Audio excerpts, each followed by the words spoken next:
সবাইকে আসসালামু আলাইকুম এবং শুভ সকাল। আম, ঠিক আছে, তোমরা সবাইকে একটু ডেকে, যারা এখনো আসো নাই ধীরে ধীরে জয়েন করো। আরো কিছু মানুষ জয়েন করলে আমি আমার ক্লাসটা শুরু করব। তোমরা যারা অলরেডি চলে আসছো তারা আমাকে একটু কমেন্ট করে জানাও যে আমাকে তোমরা ক্লিয়ারলি শুনতে পাচ্ছ কিনা, আমার কথাগুলো শোনা যাচ্ছে কিনা, বা কোনো ধরনের নেটে কোনো সমস্যা হচ্ছে কিনা।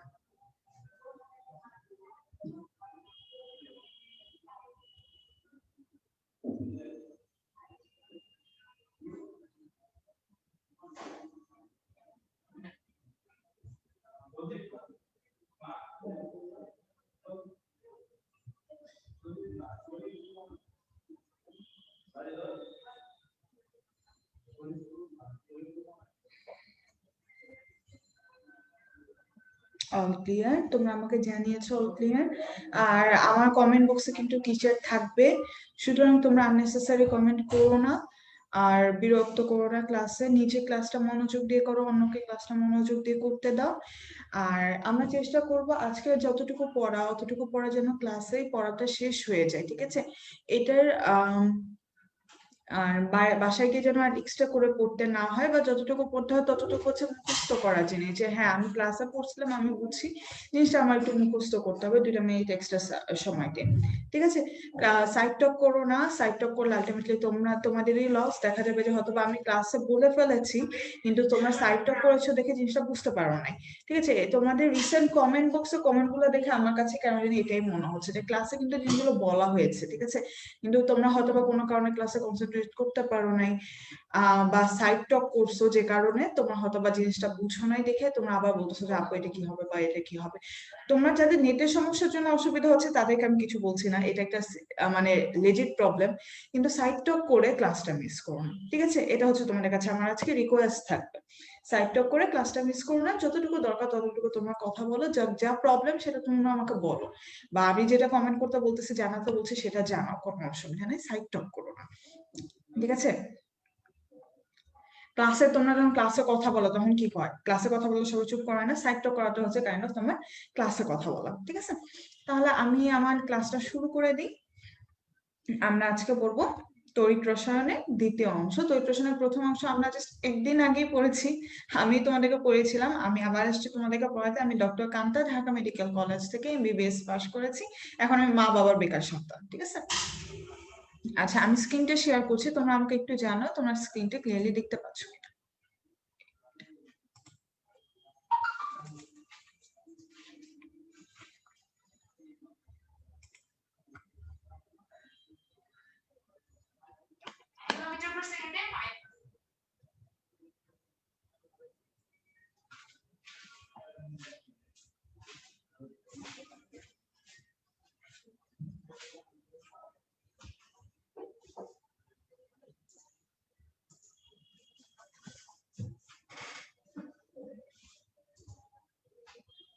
আচ্ছা, ক্লিয়ার দেখতে পাচ্ছ আমার শেয়ার করা স্লাইডটা? আমি মনে হচ্ছে ক্লিয়ার দেখা যাচ্ছে। আচ্ছা, ঠিক আছে। তাহলে আমি এখন আমার পড়াটা শুরু করে দিচ্ছি। আমরা গত ক্লাসে পড়িয়েছিলাম তড়িৎ রসায়ন প্রথম অংশ। অন্যান্য ব্যাচগুলোতে যেটা হয়, দুইটা ক্লাসের ভিতরে একটা গ্যাপ থাকে, গ্যাপ থেকে যায়, যে কারণে শুরুতে আমি একটু রিভিউ করে নেই, একটা সময় ধরে রিভিউ করে নিই। কিন্তু যেহেতু আমরা জাস্ট গতকালকেই এটার উপরে পরীক্ষা দিয়েছি, গতকালকে রাত্রেবেলায় সলভ ক্লাস করেছি, সলভ ক্লাসের পর মনে হয় এখনো 8 ঘন্টাও সময় হয়নি। আমি আশা করি তোমাদের সবার মেমোরি একদম তরতাজা আছে, তো আমি পড়িয়ে যেতে ক্ষেত্রে তোমাদের কোনো সমস্যা হবে না। তো প্রথম দিকে কিছু জিনিস একটু রিপিটেশন আসবে, সেক্ষেত্রে আমি তোমাদেরকে জিজ্ঞাসা করবো, তোমরা রেসপন্স করবে, তাহলে আমার বুঝতে সুবিধা হবে যে হ্যাঁ জিনিসটা আর পড়ানোর দরকার নাই। ঠিক আছে? এখন খেয়াল করো, আমাদের যে প্রথম টপিকটা, প্রথমে হচ্ছে আমরা কোন এডিশনের বই ফলো করছি, জুলাই 2018 এডিশন, 20 এডিশন। এই কথাগুলো নতুন করে বলার কিছু নাই, আমি তোমাদেরকে আগের ক্লাসে বলে দিয়েছি। পেজ নাম্বার না মিললে কি করবে, মনোযোগ দিয়ে লেকচারটা শুনো ভাই আপুরা। আজকের লেকচারে এটাই হচ্ছে তোমার ক্যারেক্টারিস্টিক্স। আমি আজকের লেকচারে বই থেকে কম, কম্পেনিয়ন বুক থেকে বেশি তথ্য এনেছি। ঠিক আছে?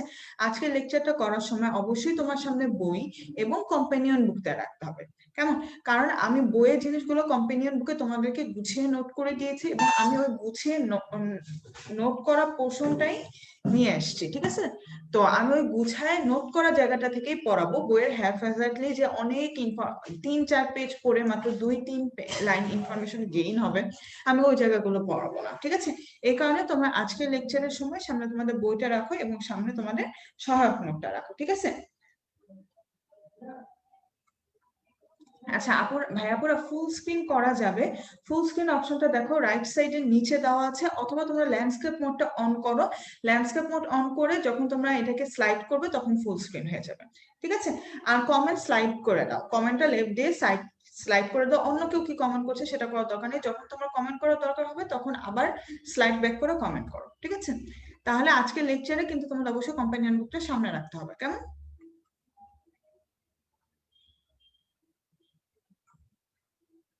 প্রথমে আমরা চলে আসি 4.1। পুরোনো বইয়ের 548 549 নাম্বার পেজের দিকে আছে, আর নতুন বইয়ের 577 নাম্বার পেজের দিকে আছে, ঠিক আছে?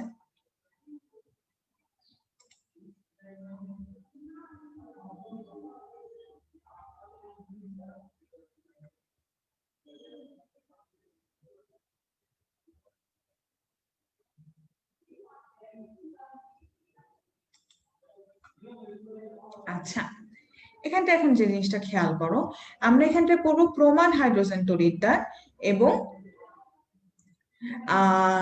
প্রমাণ হাইড্রোজেন তড়িৎদ্বার, আর একটা হচ্ছে সেকেন্ডারি হাইড্রোজেন তড়িৎদ্বার, ঠিক আছে?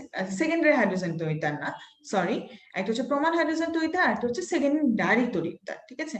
এখন প্রমাণ হাইড্রোজেন তড়িৎদ্বার আমি কেন বললাম, ভাইয়াপুরা খেয়াল করো, প্রমাণ তড়িৎদ্বারের এক্সাম্পল হিসাবে বা প্রাইমারি তড়িৎদ্বারের এক্সাম্পল হিসাবে আমাদের বইয়ে শুধুমাত্র হাইড্রোজেন তড়িৎদ্বার আছে, ঠিক আছে? এই যে দেখো, প্রাইমারি বা মুখ্য নির্দেশক তড়িৎদ্বার আমাদের বইয়ে রয়েছে শুধুমাত্র হাইড্রোজেন, ঠিক আছে? সেকেন্ডারি তড়িৎদ্বারের উদাহরণ আমরা একটু পরে বুঝছি। এখন খেয়াল করো, প্রাইমারি বা মুখ্য নির্দেশক তড়িৎদ্বার বলতে আমরা কাদেরকে বুঝি? প্রাইমারি বা মুখ্য নির্দেশক তড়িৎদ্বার হচ্ছে তারা যারা একটা স্ট্যান্ডার্ড কন্ডিশনে তাদের ইএমএফ এর মান হয় 0, ঠিক আছে? এই যে দেখো, এবং তাদেরকে ইউজ করে আমরা অন্যান্য তড়িৎদ্বারের প্রমাণ বিভবের মান ব্যবহার করে থাকি, ঠিক আছে? এখন খেয়াল করো, প্রাইমারি বা মুখ্য নির্দেশক তড়িৎদ্বারকে প্রমাণ হাইড্রোজেন তড়িৎদ্বার বলা হয়। এটার ইংরেজি একটা টার্ম আছে, স্ট্যান্ডার্ড হাইড্রোজেন ইলেকট্রোড। সো তোমাকে যদি প্রশ্নে প্রমাণ হাইড্রোজেন তড়িৎদ্বার না দিয়ে SHE অপশন দেয়, ভয় পেও না, অ্যান্সার কিন্তু সেম, ওই প্রমাণ হাইড্রোজেন তড়িৎদ্বার যা এই যে এই SHE, এটাও হচ্ছে সেম জিনিস, ঠিক আছে? এখন খেয়াল করো, এই যে প্রমাণ হাইড্রোজেন তড়িৎদ্বারে আমরা বলছিলাম যে স্ট্যান্ডার্ড কিছু কন্ডিশন দরকার হবে। এই স্ট্যান্ডার্ড কন্ডিশন বলতে আমরা আসলে কি বুঝি, ঠিক আছে? স্ট্যান্ডার্ড কন্ডিশন বলতে বলা হয় একটা নির্দিষ্ট চাপ, একটা নির্দিষ্ট ঘনমাত্রা, আর একটা কোন স্পেসিফিক কোন মৌল আমরা ইউজ করতেছি কিনা। এই যে দেখো, প্রমাণ তড়িৎদ্বার বিভবের ক্ষেত্রে ঘনমাত্রা হচ্ছে 1 মোল, তাপমাত্রা হচ্ছে 25 ডিগ্রি সেলসিয়াস বা 298 কেলভিন, ঠিক আছে? তোমাদের অপশনে 25 ডিগ্রিও থাকতে পারে, 98 কেলভিনও থাকতে পারে, এবং বিভবের মান হচ্ছে 0 ভোল্ট। প্রমাণ তড়িৎদ্বার বিভবের জন্য এই 3টা ক্রাইটেরিয়া অবশ্যই মেনশন করতে হবে। এবং খেয়াল করো, তড়িৎদ্বারের গঠনে আমরা একটা নিষ্ক্রিয় ধাতু ব্যবহার করি, ওই নিষ্ক্রিয় ধাতুটার নাম হচ্ছে প্লাটিনাম। এখান থেকে যে 4টা ইনফরমেশন বললাম, এই 4টা ইনফরমেশনে পরীক্ষার হলে আসার মতো, ঠিক আছে?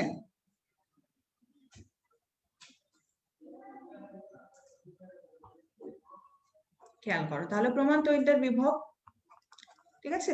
এবং প্লাটিনাম ধাতু এই হাইড্রোজেন গ্যাসকে কি করবে? শোষণ করবে। আচ্ছা, তাহলে আপাতত এই জায়গাটুকু আশা করি তোমাদের সবার কাছে ক্লিয়ার। এখন খেয়াল করো, আমি পরে যাব প্রাইমারি বা মুখ্য নির্দেশকের পরে সেকেন্ডারি বা গৌণ নির্দেশক তড়িৎদ্বার। খেয়াল করো ভাইয়া আপুরা, সেকেন্ডারি বা গৌণ নির্দেশক তড়িৎদ্বার হচ্ছে সেই তড়িৎদ্বার গুলো যাদের ইএমএফ এর মান আমরা SHE বা স্ট্যান্ডার্ড হাইড্রোজেন ইলেকট্রোড বা প্রমাণ হাইড্রোজেন তড়িৎদ্বারের মানের সাথে কম্পেয়ার করে নির্ধারণ করে থাকি। খেয়াল করো, তাহলে প্রমাণ হাইড্রোজেন তড়িৎদ্বারের সাথে কম্পেয়ার করে কার কার মান নির্ণয় করি? ক্যালোমেল তড়িৎ। এখানে আমাদের হাজারি স্যারের বইয়ে 2টা উদাহরণ দেওয়া আছে, ঠিক আছে?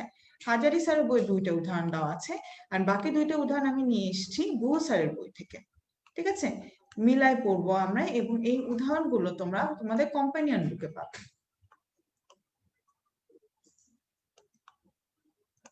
ঠিক আছে? খেয়াল করো, সেকেন্ডারি বা গৌণ নির্দেশক তড়িৎদ্বারের উদাহরণে 1 নম্বরে থাকবে ক্যালোমেল তড়িৎদ্বার। এটার সংকেত আমাদের জন্য ট্রিপল স্টার ইম্পর্টেন্ট। শুধুমাত্র ক্যালোমেলের সংকেত কি, এটা একবার মেডিকেল অ্যাডমিশনে আসছিল, ঠিক আছে? তাহলে ক্যালামাইন তরিদ্দার উদাহরণ হচ্ছে মার্কিউরাস ক্লোরাইড। এরপর দেখো সিলভার ক্লোরাইড তরিদ্দার। সিলভার ক্লোরাইড তরিদ্দার সংকেতটা কিন্তু এভাবেও দিতে পারে, ঠিক আছে। কুইন হাইড্রন তরিদ্দার এবং গ্লাস তরিদ্দার, এই দুইটা হচ্ছে তোমাদের গুহসারের বইয়ে আছে। তাহলে আমাদের সবার ক্লিয়ার কি কি? ক্যালোমেল তরিদ্দার, সিলভার ক্লোরাইড তরিদ্দার, কুইন হাইড্রন তরিদ্দার এবং গ্লাস তরিদ্দার। প্রশ্ন হবে কি নিচে কোনটি সেকেন্ডারি বা গৌণ নির্দেশক তরিদ্দার নয়, ঠিক আছে।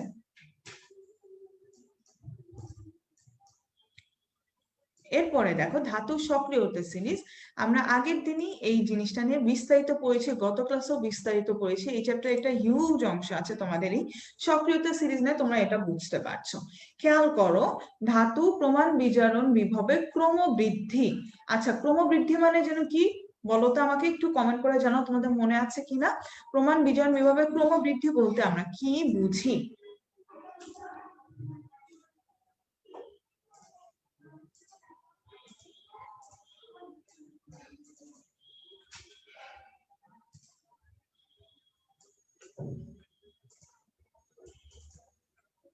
ছোট থেকে বড়।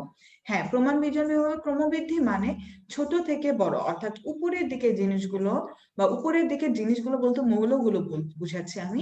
উপরের দিকের মৌলগুলোর বিজারণ বিভবের মান কম আর নিচের দিকের মৌলগুলোর বিজারণ বিভবের মান বেশি। এটা অলরেডি বুঝিয়ে দিয়েছি। এখানটা প্রমাণ দেখো তোমরা, লিথিয়ামে প্রমাণ বিজারণ বিভবের মান কত? -3.04।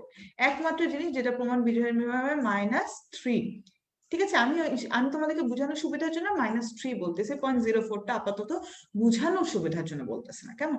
এরপরে খেয়াল করো, ক্যালসিয়ামের পটাশিয়ামের কত? -2.92, এটাকে ধরলাম -2, ঠিক আছে।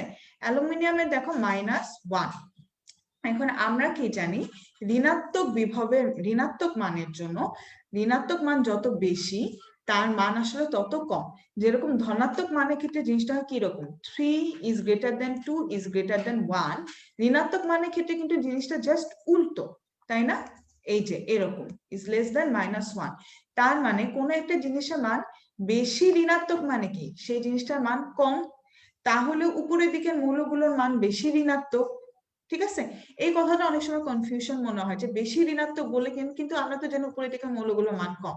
আসলে বেশি ঋণাত্মক কথাটার অর্থই হচ্ছে উপরের দিকের মৌলগুলোর ইএমএফ এর মানটা কম, ঠিক আছে। এই তো সবার একদম দেখতেছে, কেউ এখন পর্যন্ত একজনও ভুল করো নাই। নিচের দিকে যত যাবে বিজারণ বিভবের মান তত বাড়বে, ঠিক আছে। তাহলে এখন খেয়াল করে দেখো, আমরা কি জানি, এখানে দেখো পাশে লিখছে সক্রিয়তা সিরিজ নিচের দিকে ক্রমহ্রাসমান, অর্থাৎ উপরের দিকের মৌলগুলোর সক্রিয়তা বেশি। এটো এখন খেয়াল করো, ক্লিয়ার করে দিচ্ছি ড্রয়িংসটা। এইখানে দুইটা ফ্লো চার্টের মতো দেওয়া আছে, ঠিক আছে। ফ্লো চার্টে দেখো এখানে কি বলছে, ধাতব বিজারকের শক্তিমাত্রা বৃদ্ধিক্রম, উপরের দিকে তীর চিহ্ন দেওয়া। তার মানে কি নিচ থেকে যত উপরের দিকে যাচ্ছে ধাতব বিজারকের শক্তিমাত্রা তত বৃদ্ধি পাচ্ছে, আর নিচ থেকে যত উপর থেকে যত নিচের দিকে যাচ্ছে জারকের শক্তিমাত্রা বৃদ্ধি পাচ্ছে। আমরা কি বলছি, এই পৃথিবীতে সবকিছু কম্পেনসেটরি মেকানিজমে চলে। উপরের দিকে যদি বিজারকের শক্তিমাত্রা বাড়ে তাহলে নিচের দিকে অবশ্যই জারকের শক্তিমাত্রা বাড়বে, তাই না? এটা আমি তোমাদেরকে গত ক্লাসেও বুঝাই দিছি, নতুন করে বোঝানোর কিছু নাই। শুধু একটা জিনিস খেয়াল রাখো, এটা আমি সবসময় বলতেছি, বিজারণ বিভবের মান কম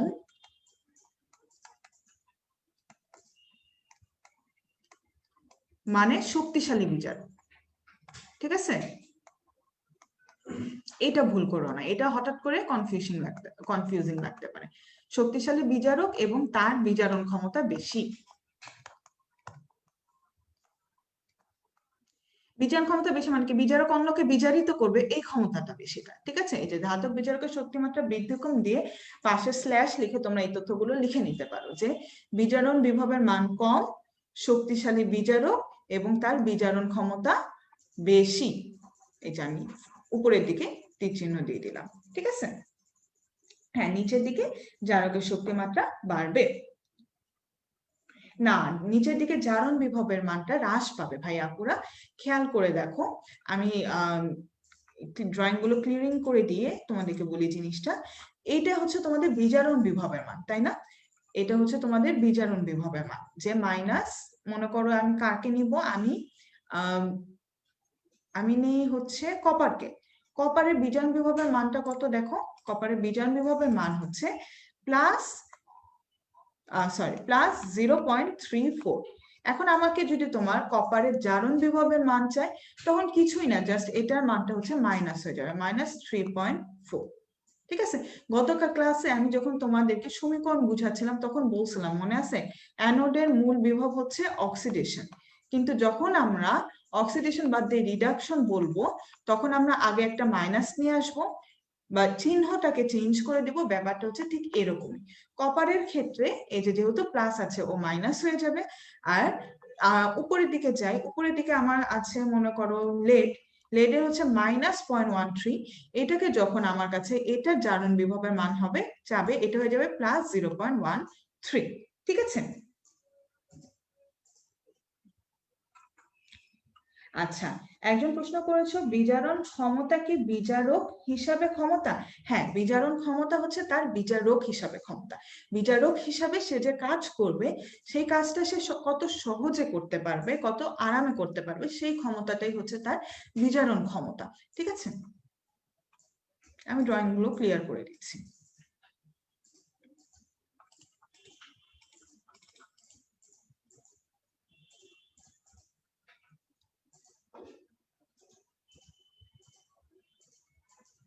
আচ্ছা, এখানে একটা জিনিস দেখো, আমি তোমাদের জন্য একটা অ্যানোটেশন নিয়ে এসেছি, যে বিজারণ বিভব কম মানে যে বিজারকের ক্ষমতা বেশি। মনে করো আমি তোমাদের টিচার, আমার কাজ হচ্ছে ডাম্বেল তুলতে হবে। ঠিক আছে, আমি হচ্ছে বিজারক, ডাম্বেল তোলাটা আমার কাজ। এই ডাম্বেল যে ওয়েটটা ক্যারি করবে, এটা হচ্ছে ডাম্বেল বা বিজারণ বিভব। ঠিক আছে, এখন চিন্তা করে দেখো, আমাকে যদি তুমি একটা ডাম্বেল দাও, আমি কিন্তু খুব সহজে ডাম্বেলটা ক্যারি করতে পারবো, তাই না, তুলে ফেলতে পারবো ডাম্বেলটা। সেরকম বিজারকের মান, বিজারকের বিজারণ বিভবের মান যদি কম হয়, সে খুব সহজে তার কাজটা করে ফেলতে পারবে। ঠিক আছে, আমাকে যদি তুমি 10টা ডাম্বেল দাও, আমাকে দেখে কি মনে হয় আমি 10টা ডাম্বেল তুলতে পারবো? পারবো না। তো এই কারণে যে বিজারকের বিজারণ বিভবের মান কম, সে কিন্তু সহজে তার কাজটা করতে পারবে না, সে সহজে ডাম্বেল তুলতে পারবে না। ঠিক আছে, এই কারণে সে তখন কি হবে, দুর্বল বিজারক হবে। ঠিক আছে, এই ছবিটা যাদের কনফিউশন হয়, তারপরও কনফিউশন হয়, তারা এই ছবিটা চিন্তা করবে। এই ডাম্বেলটা হচ্ছে তোমার বিজারণ বিভব, এই তুমি যে তুলতে চাচ্ছ সে হচ্ছে বিজারক। আর বিজারক হচ্ছে যে বিজারণ করতে চায় অন্যের এবং নিজে জারিত হয়, তাই না? অন্যের বিজারণ এবং নিজে জারিত হয়, সেই তো বিজারক। ক্লিয়ার ব্যাপারটা সবার কাছে? আমি আশা করি সবার কাছে জিনিসটা আর ক্লিয়ার হবে, কনফিউশন হবে না। ঠিক আছে,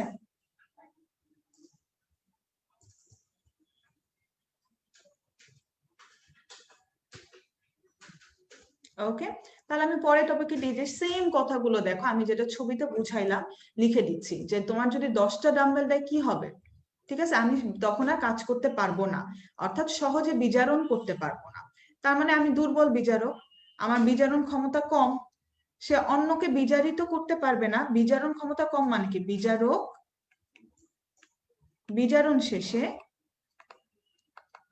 জারিত হয়, সে অন্যকে বিজারিত করবে না এবং নিজেও জারিত হতে পারবে না। তাহলে সে কি করবে, সে জারক হিসাবে কাজ করবে। ঠিক আছে, তার মানে যার বিজারণ বিভবের মান বেশি,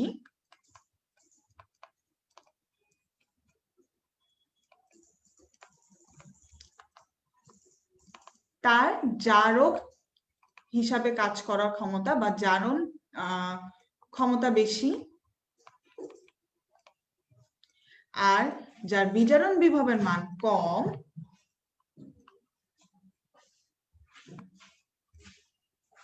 তার বিজারণ ক্ষমতা বেশি। ঠিক আছে, আচ্ছা, সবাই বুঝেছো কিনা একটু জানাও, আমি তারপরে নেক্সট জায়গাটায় স্কিপ করব। ঠিক আছে, আর যাদের একটু সমস্যা হচ্ছে বা মনে হচ্ছে যে আরেকবার বললে সুবিধা হবে ভাইয়া পড়া, তাহলে আমি ক্লাসে আরেকবার বলবো না, তোমরা এই পোর্শনটুকু আরেকবার একটু রিপিট করে নিও। ঠিক আছে,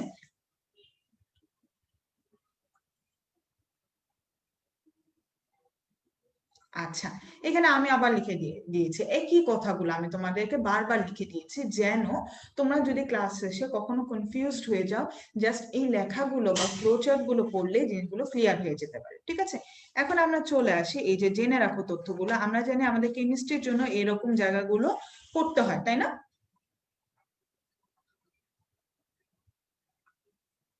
আচ্ছা, খেয়াল করো, জেনে রাখো ইনফরমেশনটা আমরা নিচের দিক থেকে আসি। দেখো, বিজারক বলতে ধাতু এবং জারক বলতে তাদের আয়নগুলোকে বুঝায়।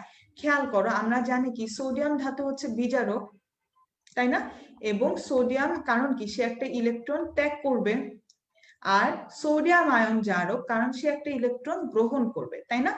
যেহেতু এই কথাটাই এই জায়গাটায় বলা হয়েছে, বিজারক মানে সোডিয়াম ধাতু, সে একটা ইলেকট্রন ত্যাগ করবে। জারক মানে সে একটা ইলেকট্রন গ্রহণ করবে, অর্থাৎ তাদের ধনাত্মক আয়ন গুলোকে।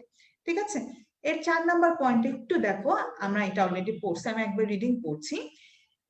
উপর থেকে নিচে তড়িৎদ্বার সমূহে বিজারণ বিভবের ঋণাত্মক মান ক্রমশ কমতে থাকে। তার মানে কি, বিজারণ বিভবের ঋণাত্মক মান কমা মানে ধনাত্মক, এই জিনিসটার মান ধীরে ধীরে বৃদ্ধি পাচ্ছে। ওইসব তড়িৎদ্বারে জারিত হওয়ার প্রবণতা, অর্থাৎ জারণ ক্ষমতা নিচের দিকে আসতেছে, তাই না? নিচের দিকে জারণ ক্ষমতা এবং জারিত হওয়ার প্রবণতা এবং তাদের বিজারণ ক্ষমতা কমতে থাকে। স্বাভাবিক, বিজারণ ক্ষমতা কমা মানে কি, বিজারক বিজারণ শেষে নিজে জারিত হয়। ঠিক আছে, 4 নাম্বার পয়েন্টটা দেখো, আমি তোমাদেরকে এতক্ষণ ধরে বুঝিয়ে দিয়েছি। জারিত হওয়ার প্রবণতা এবং বিজারণ ক্ষমতা তত কমতে থাকে যত নিচের দিকে নামবে, তাই না?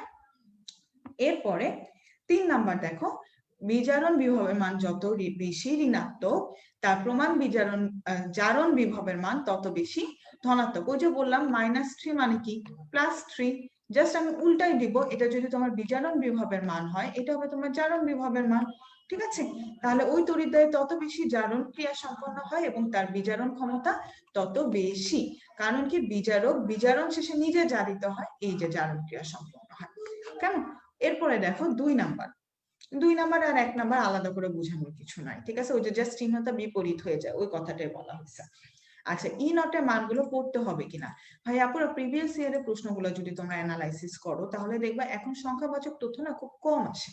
ঠিক আছে, কিন্তু তার আগে কিছু বছরগুলোতে সংখ্যাবাচক তথ্য বেশ আসতো।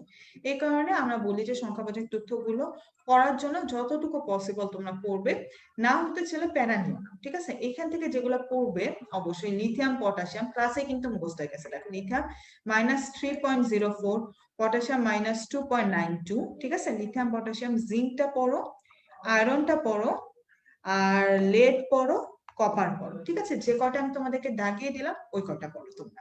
কেমন? এই কটার মধ্যে থেকে আশা করি চলে আসবে, কারণ কমন জিনিসগুলো থেকেই তো প্রশ্ন হয়, এই কারণে।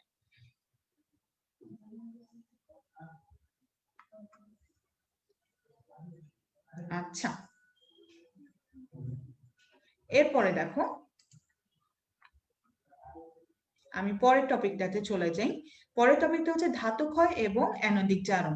যারা খুব পুরনো এডিশনের বই ব্যবহার করছো, অর্থাৎ 2018 বা 2019-এর শুরুর দিকের এডিশন, তাদের ক্ষেত্রে হাজারি স্যারের বইয়ে এই ইনফরমেশন গুলো থাকার কথা না। ঠিক আছে, হাজারি স্যারের বইয়ে এই ইনফরমেশন গুলো থাকবে না। সেক্ষেত্রে তারা একটু কষ্ট করে আমার লেকচারটা মনোযোগ দিয়ে শোনো। খেয়াল করো, ধাতু ক্ষয় একটি অ্যানোডীয় জারণ প্রক্রিয়া। ঠিক আছে, ধাতু ক্ষয় এক ধরনের অ্যানোডীয় জারণ প্রক্রিয়া। এখন খেয়াল করো, আমরা কি জানি উপরের দিকের মৌল গুলো অ্যানোড হিসাবে কাজ করবে, তাই না? অ্যানোড, এটা আমরা জানি। তাহলে এখন অ্যানোডীয় জারণ প্রক্রিয়ায় কি হয়? ক্ষয়প্রাপ্ত হয়। ওই যে আমি তোমাদেরকে বলছিলাম, তোমাদের মনে আছে কিনা, উপরের দিকের মৌলগুলো কখনোই আমরা পাত্র হিসাবে ব্যবহার করতে পারবো না।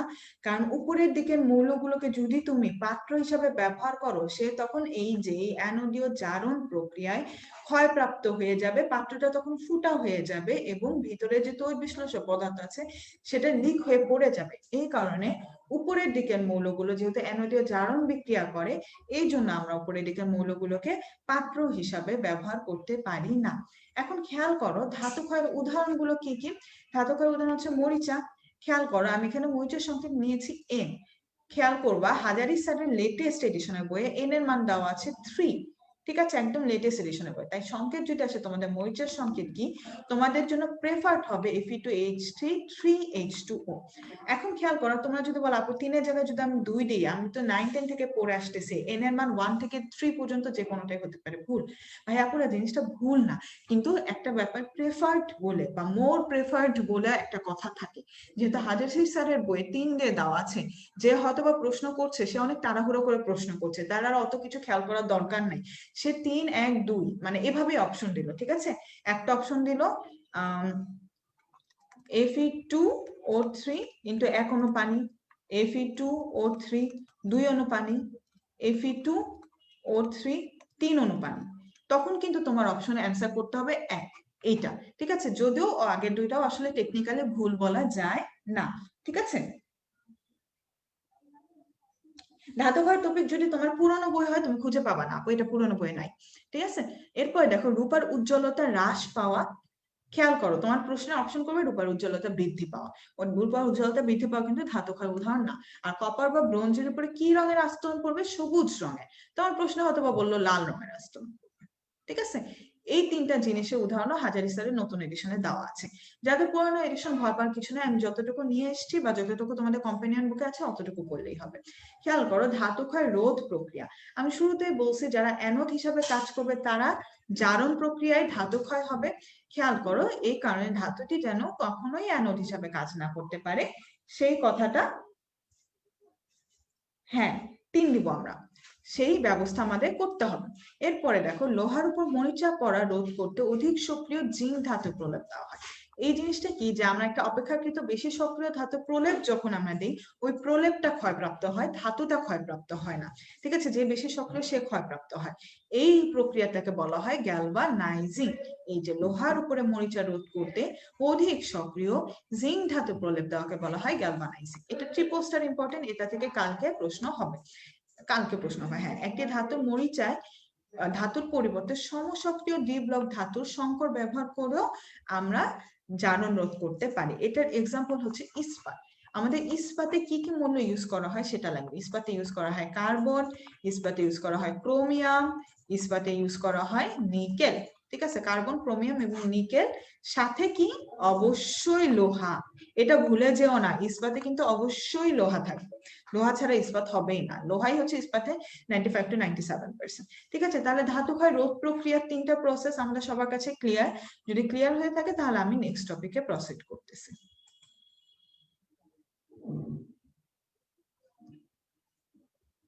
খেয়াল করো, এখানে আমি ধাতু ক্ষয়ের রোধের কারণগুলো বলছি, ঠিক আছে। সরি, অ্যানোড, ধাতু ক্ষয় একটি অ্যানোডীয় জারণ বিক্রিয়া। কি কি কারণে ধাতু ক্ষয় হয়ে থাকে আমি সেটার পিছনে কিছু কারণ নিয়ে এসেছি।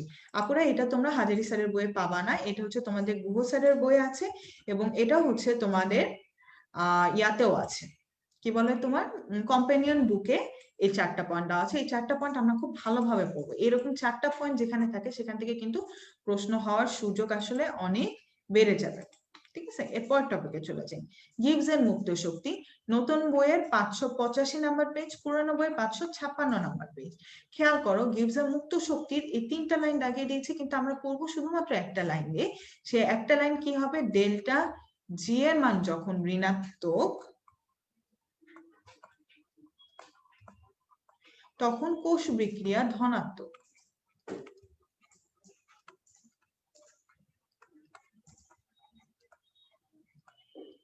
বা কোষ বিক্রিয়া স্বতঃস্ফূর্ত, সরি ধনাত্মক টার্মটা আসলে ইনভ্যালিড হবে, কোষ বিক্রিয়া স্বতঃস্ফূর্ত,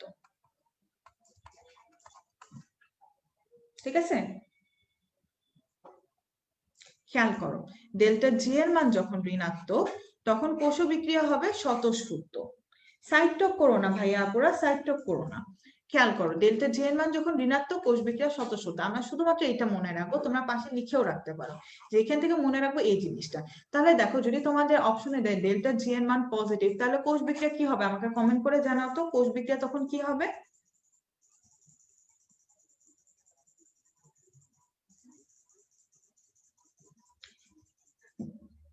আচ্ছা, নাজমা আক্তার কমেন্ট করেছো বিজন বিভবের মান কম, বিজারণ ক্ষমতা বেশি, সক্রিয়তাও বেশি।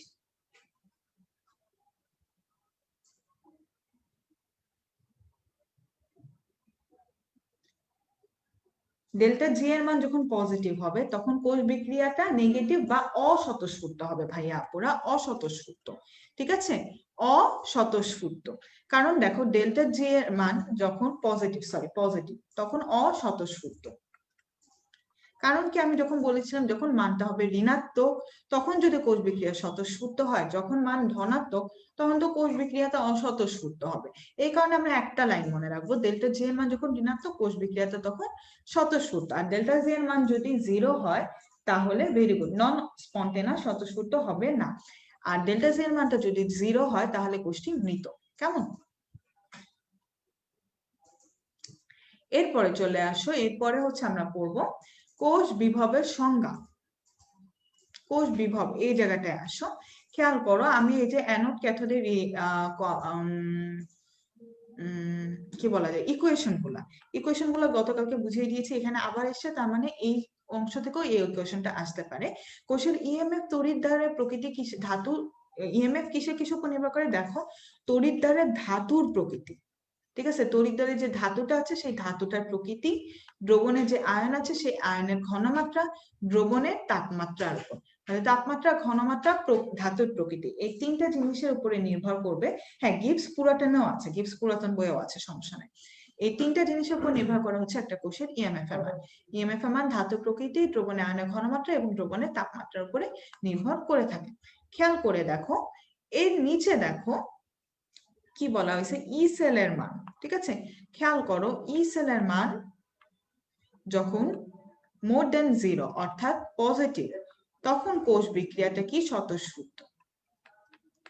একটু আগে কি বললাম, জি নটের মান যখন ঋণাত্মক তখন কোষ বিক্রিয়া স্বতঃস্ফূর্ত। তাহলে খেয়াল করো এই দুইটা জিনিস কি সেম? না ভাই আপুরা, দুইটা জিনিস সেম না। ই সেল হচ্ছে কোষের ইএমএফ এর মান তুমি যোগ বিয়োগ করে যেটা পাচ্ছ, আর ডেল্টা জি এর মান ওই যে তোমার মনে আছে কিনা, তোমরা যে একটা রাসায়নিক বিক্রিয়া উৎপন্ন শক্তি বা শোষিত শক্তি যে পড়ো, তাপ উৎপাদে বিক্রিয়ার ক্ষেত্রে যেটা পড়ো, ডেল্টা জি এর সম্পর্ক হচ্ছে সেটার সাথে। সম্পর্ক আমাদের জানতে হবে না, আমাদের শুধু জানতে হবে ই সেলের মান যখন ধনাত্মক, জি নটের মান যখন ঋণাত্মক, কোষ বিক্রিয়া হবে তখন স্বতঃস্ফূর্ত। এটা প্লিজ ভাইয়া আপুরা কেউ ভুল করো না, কেউ কনফিউজ করো না, ই সেল আর ডেল্টা জি দুটো জিনিস সেম না। খেয়াল করো পরে কয়েকটি গ্যালভানিক বা ভোল্টাইক কোষের বিভবের মান দেওয়া আছে। ঠিক আছে, এখন আমরা এই বিভবের মানগুলো পড়বো। আমরা জানি কোন সংখ্যাবাচক তথ্য যখন আমাদের পড়তে হয়, জিনিসগুলো আমরা ছোট থেকে বড়, ঠিক আছে, পড়তে হবে।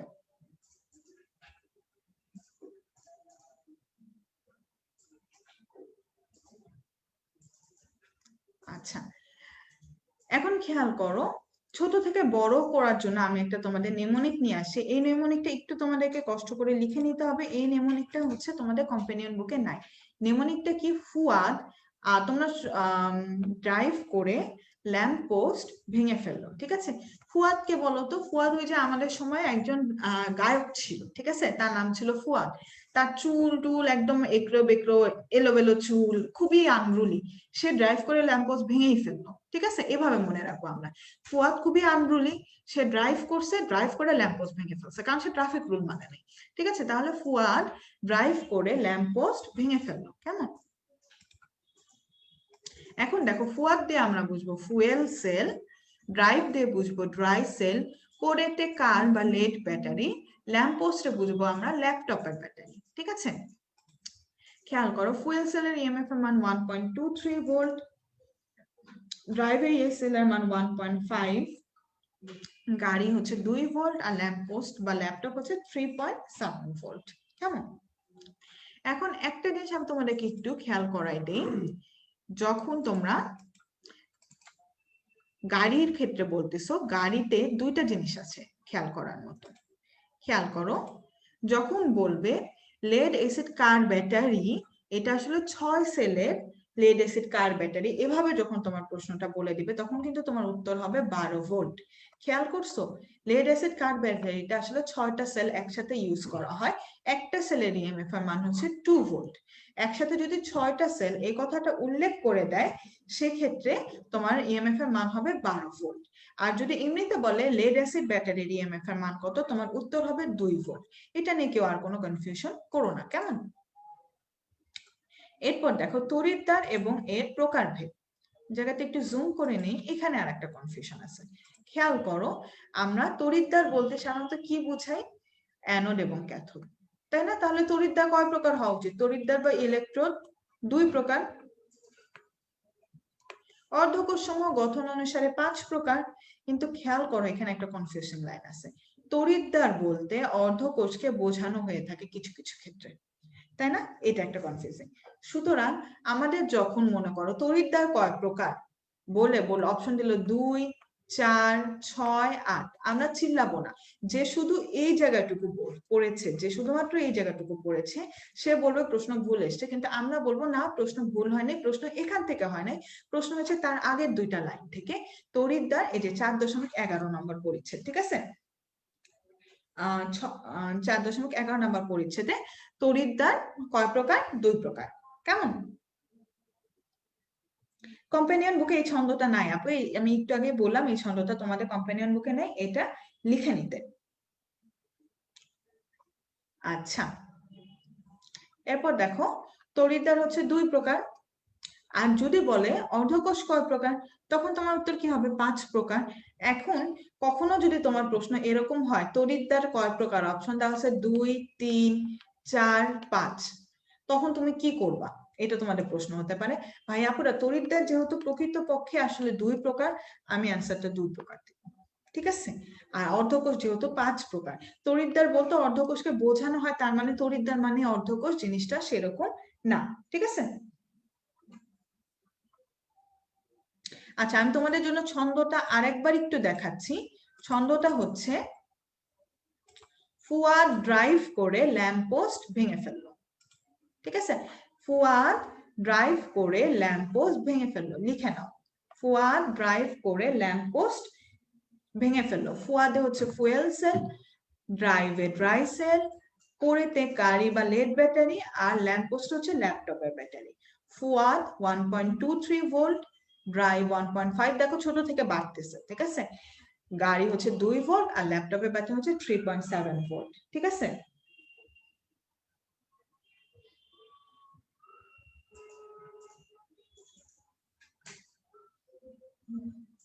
ওকে, তাহলে আমি আশা করি তোমাদের সবার, আমি 30 সেকেন্ড সময় দিচ্ছি, ছন্দটা লিখে নাও। স্ক্রিনশট নেওয়া কত সহজ হয়ে গেছে সবকিছু, তাই না?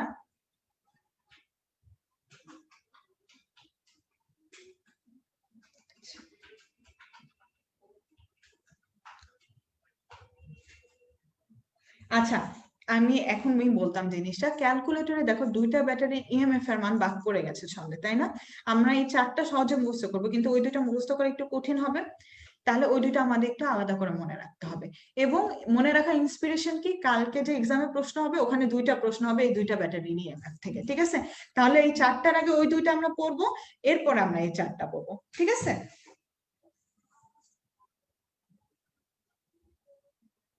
না, ওগুলো পড়তে হবে, আমি মাত্রই বললাম যে ক্যালকুলেটরে 2টা ব্যাটারি ইএমএফ এর মান বাকি পড়ছে, ওই 2টা পড়তে হবে এবং ওই 2টা থেকেই কালকে প্রশ্ন হবে, ঠিক আছে?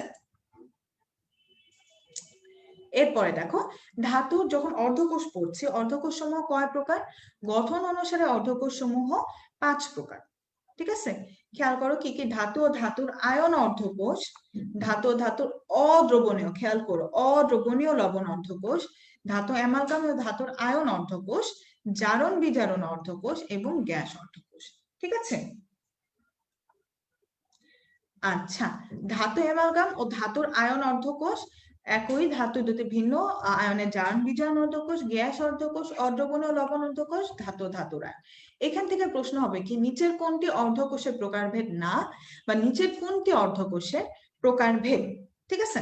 এখন খেয়াল করো, আমাদের এই জিনিসগুলো উদাহরণ করতে হবে। আমি বলতেছি, একটু মনোযোগ দিয়ে দেখো। ধাতু ও ধাতুর আয়ন অর্ধকোষে দেখো, ধাতু, একটা ধাতু থাকবে, মনে করো এখানটায় থাকবে জিঙ্ক, এবং ধাতুর আয়ন, একটা আয়ন থাকবে জিঙ্ক প্লাস 2। খেয়াল করো, এই যে জিঙ্ক, জিঙ্ক প্লাস 2, এই 4টা তোমাদের কম্পানিয়ন বুকে আছে। ঠিক আছে, ধাতু ও ধাতুর আয়ন অর্ধকোষ আমরা এভাবে বলবো, একটা ধাতু এবং সেই ধাতুর আয়ন থাকবে। ধাতু ও ধাতু অদ্রবণীয় লবণ, মনে করো আমি ধাতু নিলাম সিলভার, সাথে থাকবে সিলভারের অদ্রবণীয় লবণ সিলভার ক্লোরাইড। ঠিক আছে, এই ক্ষেত্রে এইগুলো হবে ধাতু ধাতু অদ্রবণীয় লবণ অর্ধকোষ উদাহরণ। এরপর দেখো ধাতুর অ্যামালগাম ও ধাতুর আয়ন, তার মানে কি ধাতুর অ্যামালগাম মানে কি, মনে করো সোডিয়াম নিলাম, সোডিয়াম মার্কারি এবং ধাতুর আয়ন, এই অর্ধকোষ গুলো হবে এরকম। জারণ বিজারণ অর্ধকোষ, এমন একটা জিনিস দিতে পারবো যেটা হচ্ছে জারিত হতে পারবে, এবং তারপরে এমন একটা জিনিস নিব যেটা হচ্ছে পরে বিজারিত হতে পারবে, এরকম। এই যে অবস্থান্তর ধাতুগুলো যার একই সাথে দুইটা জারণ বিজারণ সম্ভব। এরপর দেখো গ্যাস অর্ধকোষে থাকবে গ্যাস। একটা জিনিস মনে রাখবা, যখনই কোথাও গ্যাস পাবা সেটারই একটা টেম্পারেচার, একটা ঘনমাত্রা মেনটেন করতে হয়। সেই টেম্পারেচার হচ্ছে 25°C এই গ্যাস অর্ধকোষের জন্য, এবং ঘনমাত্রা হচ্ছে 1 মোল। কেমন? যখনই গ্যাস তখনই একটা টেম্পারেচার এবং ঘনমাত্রা আমাদের মেনটেন করতে হবে। 4টা কম্পানিয়ন গ্রুপ, ঠিক আছে।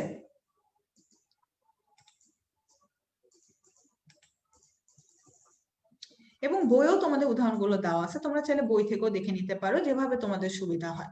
কিন্তু একই জিনিস দুই জায়গা থেকে দুইবার পড়ার দরকার নেই। কোনখান থেকে পড়বে এটা তোমরা আগে ডিসাইড করে নেবে, যে আমি এটা কম্পানিয়ন বুক থেকে পড়বো বা আমি এটা বই থেকে পড়বো।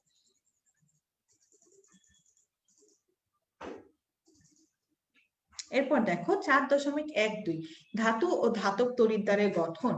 এইটা আমি জাস্ট একটা লাইন দাগ দিয়ে দিয়েছি, এখান থেকে প্রশ্ন হবে, কিন্তু কেন আমি ইম্পর্টেন্স দিয়ে দাগ দিইনি, কারণ এখানে লাইনটা দেখো, অধিক সক্রিয় ধাতুর বেলায় দ্রবণ চাপ বেশি এবং অসমোটিক চাপ কম। আমরা তো এটা অলরেডি সক্রিয়তা সিরিজে খুব ভালোভাবে পড়ছি, তাই না? এটা নিয়ে তো আর কারোর কোনো কনফিউশন নেই। এই কারণে আমি জাস্ট একবার একটু দাগায় রাখছি যে এটা একটা জিনিস আছে যেটা আমি তোমাদেরকে পড়াই দিছি, এখান থেকে পড়ার দরকার নেই, এটা আমরা করবো সক্রিয়তা সিরিজ থেকে। এবং তোমরা যদি গুহ স্যারের বইয়ে যাও, গুহ স্যারের বই এই জিনিসটা এক্সপ্লেন করছে 3 থেকে 4 পেজ ধরে, ওইটা গুহ স্যারের বইতে এক্সট্রা করে পড়ার দরকারই নেই। ঠিক আছে, জাস্ট এই একটা লাইন।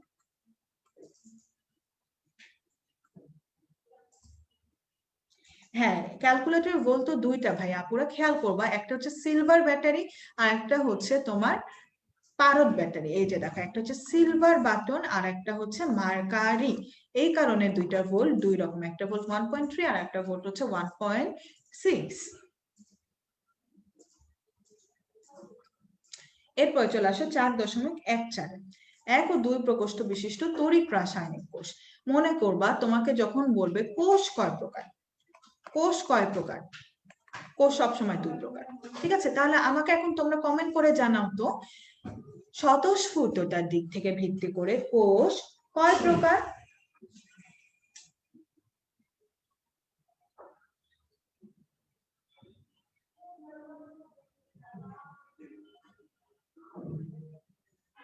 স্বতঃস্ফূর্ততার উপর ভিত্তি করে কোষ কয় প্রকার?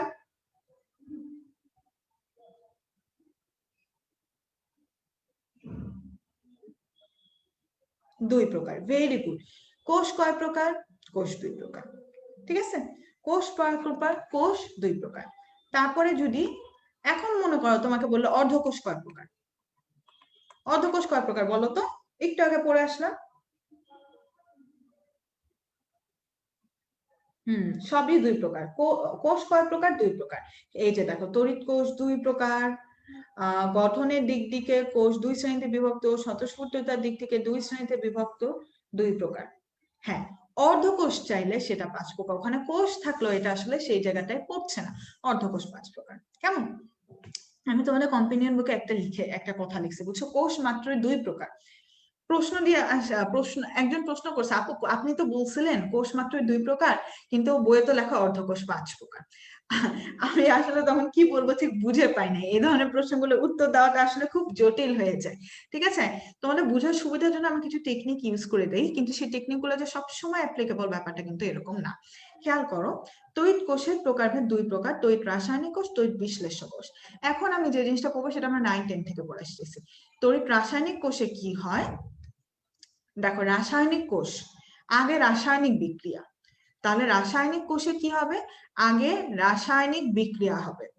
ঠিক আছে, রাসায়নিক কোষে কি হবে, আগে রাসায়নিক বিক্রিয়া, সেই বিক্রিয়া গিয়ে তড়িৎ শক্তিতে পরিণত হবে। তাহলে তড়িৎ রাসায়নিক কোষের এনার্জি ট্রান্সফারটা কি, রাসায়নিক শক্তি তড়িৎ শক্তিতে রূপান্তরিত হবে। ঠিক আছে, এরপরে দেখো তড়িৎ বিশ্লেষ্য কোষ, সরাসরি কিন্তু বিশ্লেষ্য কোনো শক্তির নামে পড়ে না, তাই না?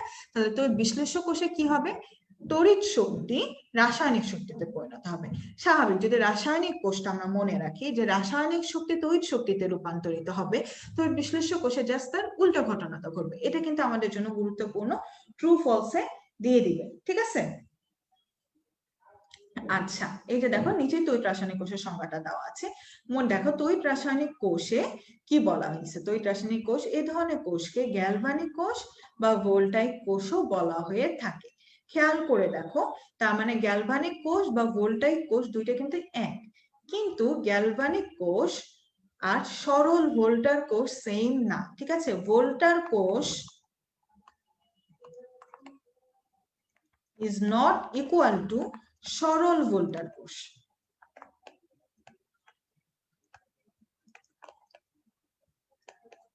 ঠিক আছে, গ্যালভানিক কোষ বা ভোল্টার কোষ থেকে আমরা শুধুমাত্র একটা জিনিস জানবো, দেখো এরা হচ্ছে কয় প্রকোষ্ঠ বিশিষ্ট, দুই প্রকোষ্ঠ বিশিষ্ট।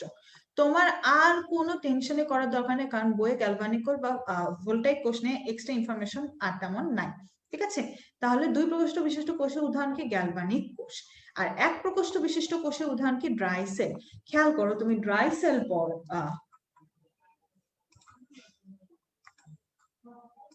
খেয়াল করো, তুমি ড্রাই সেল বলো বা তুমি গ্যালভানিক কোষ বলো, তুমি ভোল্টাইক কোষ বলো, তারা সবাই কিন্তু আসলে এক প্রকার তড়িৎ রাসায়নিক কোষ, ঠিক আছে? আর তড়িৎ বিশ্লেষণ কোষ সে বড় একা, সে এক প্রকোষ্ঠ বিশিষ্ট, ঠিক আছে? তার নাম শুনে কিরকম এনার্জি ট্রান্সফার হয় তুমি সেটাও গেস করতে পারতেছো না। সে এক প্রকোষ্ঠ বিশিষ্ট, তাকে কেউ বুঝে না এবং তার কোনো উদাহরণও নাই। তড়িৎ বিশ্লেষক কোষ ইজ তড়িৎ বিশ্লেষক কোষ, ঠিক আছে? এক প্রকোষ্ঠ বিশিষ্ট, কেমন? তাহলে এরপর দেখো স্বতঃস্ফূর্তের দিক থেকে প্রাইমারি কোষের উদাহরণগুলো লাগবে, সেকেন্ডারি কোষের উদাহরণগুলো লাগবে।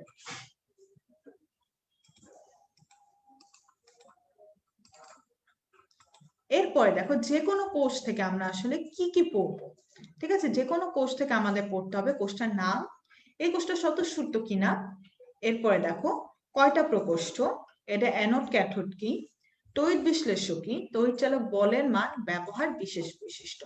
তো বইয়ে দেখবে কি যে কোনো একটা কোষ যখন এক্সপ্লেন করে 2 পাতা 3 পাতা ধরে এক্সপ্লেন করে, তো আমরা করব কি সেখান থেকে এই ইনফরমেশন গুলো স্কিপিং টুল দিয়ে যেরকম স্ক্রিনশট নাও তোমরা, ওরকম স্ক্রিনশট নিয়ে এই ইনফরমেশন গুলো করবো।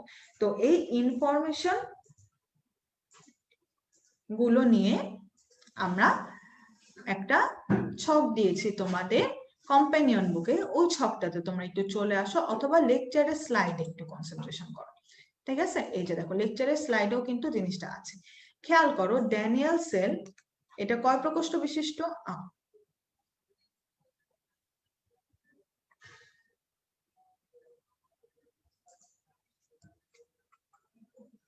একটু সমস্যা হচ্ছে, আমি শেয়ারে চলে যাচ্ছি, তোমরা কেউ ভয় পেও না, কেমন?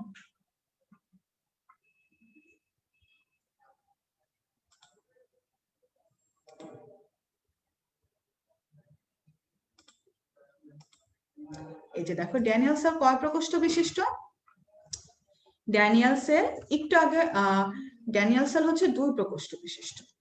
ড্রাই সেল কয় প্রকোষ্ঠ বিশিষ্ট, ড্রাই সেল হচ্ছে 1 প্রকোষ্ঠ। সরল ভোল্টাইক কোষ কয় প্রকোষ্ঠ বিশিষ্ট, 1 প্রকোষ্ঠ বিশিষ্ট। খেয়াল করো, একটু আগে 2 প্রকোষ্ঠ বিশিষ্ট কোষের উদাহরণে আমরা করছিলাম কি কি উদাহরণ ছিল ওখানে, গ্যালভানিক কোষ, তাই না? গ্যালভানিক কোষ ছিল। এখন অনেকে আমাকে এই প্রশ্নটা করো, আপু গ্যালভানিক কোষ 2 প্রকোষ্ঠ, তাহলে কি গ্যালভানিক কোষ আর ড্যানিয়েল কোষ সেম? না, পুরো গ্যালভানিক কোষ ড্যানিয়েল কোষ সেম না, সব 2 প্রকোষ্ঠ বিশিষ্ট কোষ একটা ডেফিনিট কোষ না। গ্যালভানিক কোষ আর ভোল্টার কোষ সেম, ঠিক আছে? আর সবাই আলাদা, সবাই সবার রাস্তা মেপে নিছে, ঠিক আছে? ড্যানিয়েল কোষ গ্যালভানিক কোষ আলাদা কোষ, কনফিউজ করবা না, দুইটা আলাদা কোষ। যদিও দুইটা 2 প্রকোষ্ঠ বিশিষ্ট, দুইটাই 2 প্রকোষ্ঠ বিশিষ্ট, কিন্তু দুইটা আলাদা কোষ, ঠিক আছে? দেখো সরল ভোল্টাইক কোষ 1 প্রকোষ্ঠ বিশিষ্ট, দুইটা উদাহরণ ড্রাই সেল আর সরল ভোল্টাইক কোষ 2 প্রকোষ্ঠ বিশিষ্ট উদাহরণ হচ্ছে ড্যানিয়েল কোষ, গ্যালভানিক কোষ আর ভোল্টার কোষ, ঠিক আছে? এখন দেখো সবগুলা কোষ বিক্রিয়া স্বতঃস্ফূর্ত, অ্যানোড সবারই জিঙ্ক মনে থাকবে। ক্যাথোড কি, দেখো ড্যানিয়েল কোষ আর সরল ভোল্টাইক কোষে ক্যাথোড হচ্ছে কপার, কিন্তু ড্রাই সেলের ক্যাথোডটা কি? কার্বন। ঠিক আছে, দেখো ড্যানিয়েল কোষের তড়িৎ বিশ্লেষণ হিসেবে আমরা কি ব্যবহার করছি? জিঙ্ক সালফেট এবং কপার সালফেট দুটোই ইএমএফ এর মান হচ্ছে 1। সরল ভোল্টাইক কোষে দেখো কি ব্যবহার করা হচ্ছে? Logo sulphuric acid. ঠিক আছে, ড্রাই সেলে কি ব্যবহার করা হচ্ছে? Ammonium chloride. খেয়াল করো, ড্রাই সেলে যে তড়িৎ বিশ্লেষণ হিসেবে ব্যবহার করা হয় তাকে বিদ্যুৎ উত্তেজক বলা হয়ে থাকে, যেটার নাম হচ্ছে অ্যামোনিয়াম ক্লোরাইড। ঠিক আছে,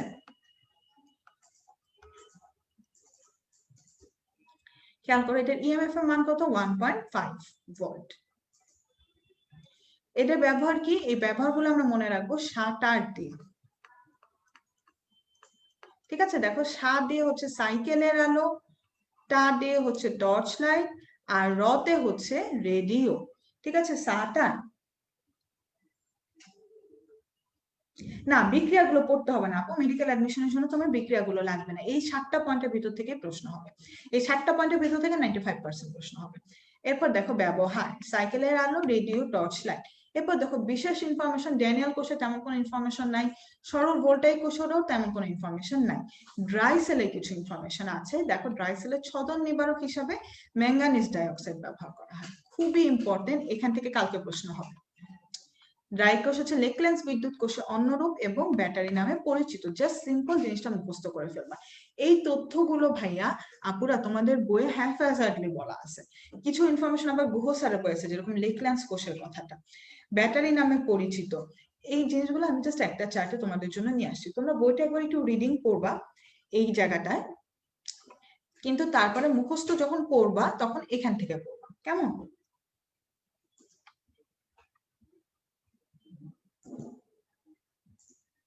আচ্ছা,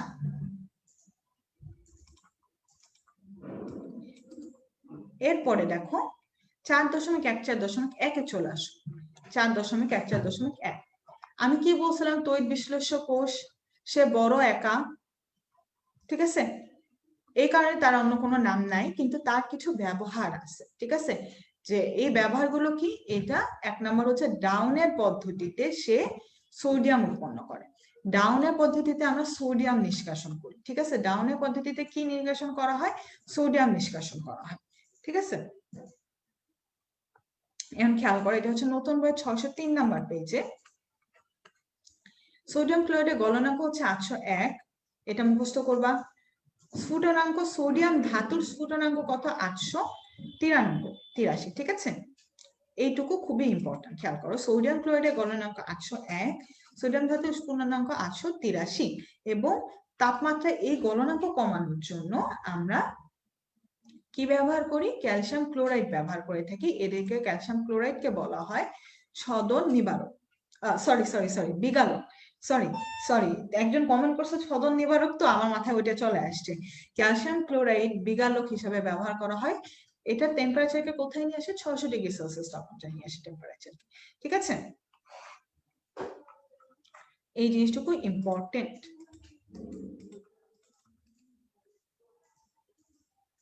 এরপরে দেখো 604 নাম্বার পেজে বইয়ের একটা কোনায় একটা চিপায় একটা ইনফরমেশন আছে। সেই চিপার ইনফরমেশনটা আমরা দেখি, অপচয় রোধ। ঠিক আছে, অপচয় রোধ, এই যে সোডিয়াম হাইড্রোক্সাইডের অপচয় রোধ করার জন্য একটা বিশেষ কোষ ব্যবহার করা হয়, সেটাকে বলা হয় নেলসন সেল। দেখো প্রশ্নটা কিন্তু খুব সুন্দর একটা প্রশ্ন হতে পারে, তাই না? সোডিয়াম হাইড্রোক্সাইডের অপচয় রোধ করার জন্য কি সেল ব্যবহার হয়? উত্তর হবে নেলসন সেল। কিন্তু তোমার যদি এই জিনিসটা পড়া না থাকে, কিংবা তুমি যদি বইয়ে না জানো কোথায় আছে, তাহলে কিন্তু এটা অ্যান্সার করা যাবে না।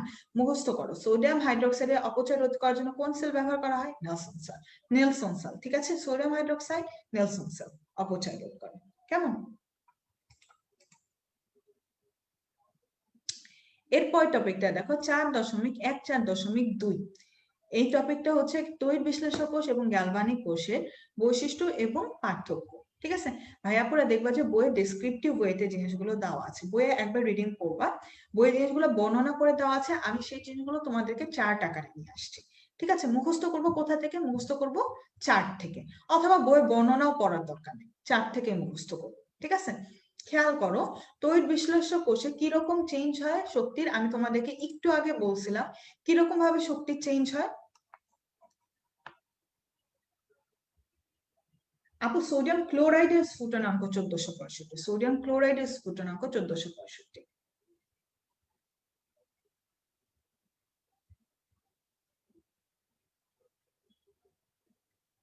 আচ্ছা, যাদের বই পরিচয় রোধ লেখা, জিনিসটা একটা প্রিন্টিং মিস্টেক। পরিচয় রোধ বলতে আসলে কি বুঝাবো তুমি কেমিস্ট্রিতে? এটা আসলে অপচয় রোধ হবে।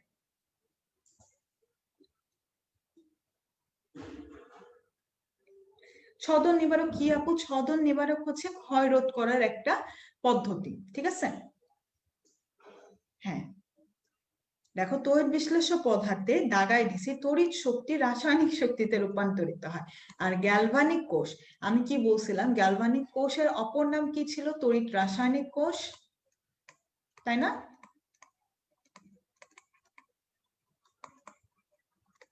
বা ভোল্টার কোষ, ঠিক আছে? অথবা গ্যালভানিক কোষটা আসলে তড়িৎ রাসায়নিক কোষ, এরা সবাই একই মেকানিজমে কাজ করবে। যেরকম ড্রাই সেল বা ড্যানিয়েল সেল, এরাও কিন্তু আসলে এই মেকানিজমে কাজ করবে, ঠিক আছে? তড়িৎ রাসায়নিক কোষের মেকানিজমে কাজ করবে। এদের সবারই কি হচ্ছে? রাসায়নিক শক্তি তড়িৎ শক্তিতে রূপান্তরিত হচ্ছে। কেমন? আচ্ছা, খেয়াল করো, এই যে দেখো তড়িৎ প্রবাহের কৌশল, এটা অতটা ইম্পর্টেন্ট না। তড়িৎদ্বারের আমরা একটু একটা জিনিস দেখি।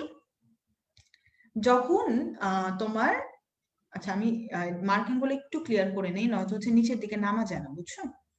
6 নাম্বারে চলে আসি। দেখো 5 আর 6 নাম্বার পয়েন্ট আমি তোমাদেরকে এখন একটু বুঝিয়ে দিব। খেয়াল করো, আমি তোমাদেরকে কি বলছিলাম? এটা যদি একটা সেল হয়,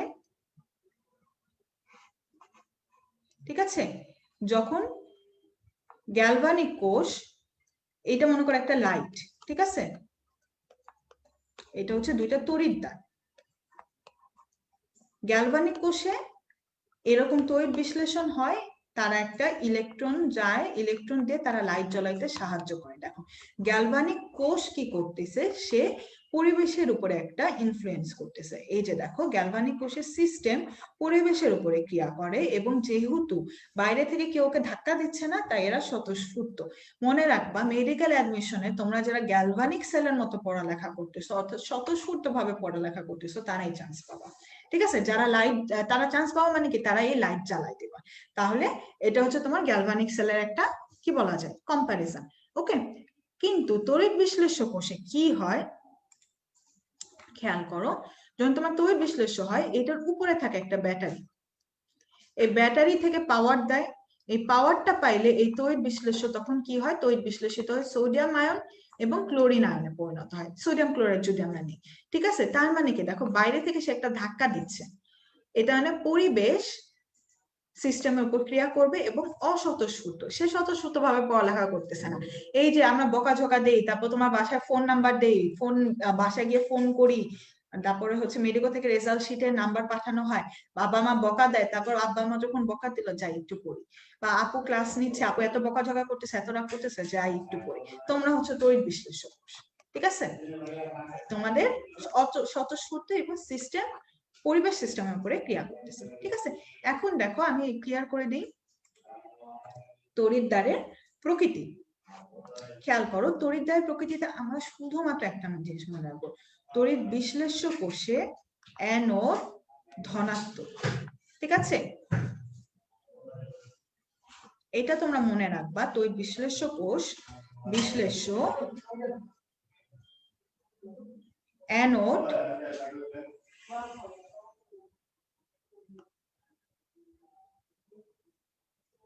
সরি একটু মিস, অসুবিধা নাই, ক্লিয়ার করে দিচ্ছি। এটা মনে রাখবো আমরা বিধাতা দিয়ে,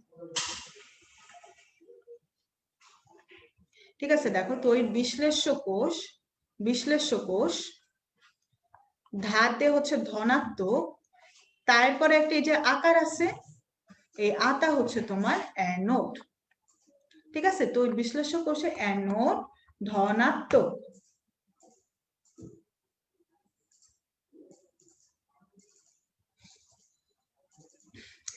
তড়িৎ বিশ্লেষ্য কোষে অ্যানোড ধনাত্মক। দুইবার করে কেন? অ্যাবসেন্ট মেসেজ তোমাদের 4 বার 5 বার করে যাওয়া উচিত, অ্যাবসেন্ট কেন থাকবা পরীক্ষায়? খেয়াল করো, তড়িৎ বিশ্লেষ্য কোষে অ্যানোড ধনাত্মক, শুধুমাত্র এটা মনে রাখবো। কেন অন্যগুলো মনে রাখবো না? কারণ দেখো গ্যালভানিক কোষের অ্যানোডটা আবার কি ঋণাত্মক, ঠিক আছে, ক্যাথোড ধনাত্মক, এখানে আবার ক্যাথোড ঋণাত্মক। একসাথে এতগুলো মনে রাখতে গেলে তোমার প্যাচ খাবেই। তোমরা যদি আপুর কথা না শুনে চারটাই মুখস্থ করতে যাও, তোমরা প্যাচ খাবো। আপুর কথা শুনে যারা শুধুমাত্র একটা মনে রাখবা যে তড়িৎ বিশ্লেষ্য কোষে অ্যানোড হচ্ছে ধনাত্মক, তারা বাদবাকি গুলো কিন্তু এমনি অ্যান্সার করতে পারবে। অ্যানোড যদি ধনাত্মক হয় তড়িৎ বিশ্লেষ্য কোষে, ক্যাথোড তো ঋণাত্মক হবেই। তড়িৎ বিশ্লেষ্য কোষে যদি অ্যানোড ধনাত্মক হয়, গ্যালভানিক কোষে অ্যানোড তো ঋণাত্মক হবেই। অ্যানোড যদি গ্যালভানিক কোষে ঋণাত্মক হয়, তার ক্যাথোড তো ধনাত্মক হবে। দেখো একটা লেজ ধরে ধরে কিন্তু সব চলে আসতেছে। তাহলে আমরা মনে রাখবো শুধু একটা জিনিস, ঠিক আছে? বাদ বাকি গুলো মনে রাখতে গিয়ে কেউ যদি কনফিউজড হয়ে যাও, তার দায়ভার তার নিজস্ব, ঠিক আছে? এরপর দেখো এই দুইটা আমরা একবার একটু রিডিং করব। এই দুইটা হচ্ছে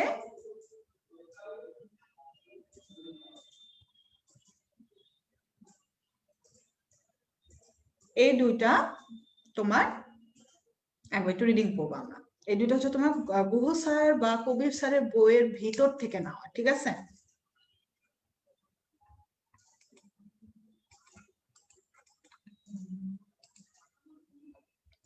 এরপর দেখো তড়িৎ বিশ্লেষ্য কোষে আমি একটা ছবি নিয়ে আসছি। একটা জিনিস দেখো, তড়িৎ বিশ্লেষ্য কোষে আপু কি বলছিল? তড়িৎ বিশ্লেষ্য কোষে অ্যানোডটা কি হবে? ধনাত্মক হবে, ঠিক আছে? তড়িৎ বিশ্লেষ্য কোষে তোমার অ্যানোড ধনাত্মক, কিন্তু মনে রাখবা অ্যানোড ধনাত্মক হয় বা ঋণাত্মক হয় এটা ব্যাপার না, ব্যাপার হচ্ছে অ্যানোডে সবসময় জারণ হবে,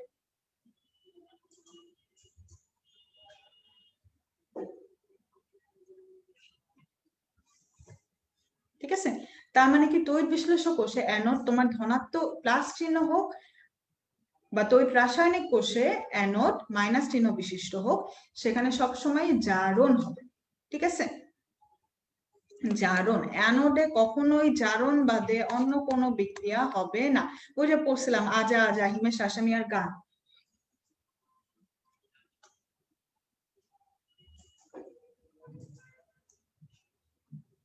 ওইটা, ঠিক আছে? আচ্ছা, এটা একটা ব্ল্যাঙ্ক পেজ। তোমরা কেউ বললো না যে আপু একটা পেজ ব্ল্যাঙ্ক আসছে, ব্ল্যাঙ্ক পেজের কথাটা আসে না। এটা একটা ব্ল্যাঙ্ক পেজ, আমি তোমাদের কথাগুলো এই যে কোষ বোঝানোর জন্য একটা পেজ আমি ব্ল্যাঙ্ক রাখছিলাম, ঠিক আছে?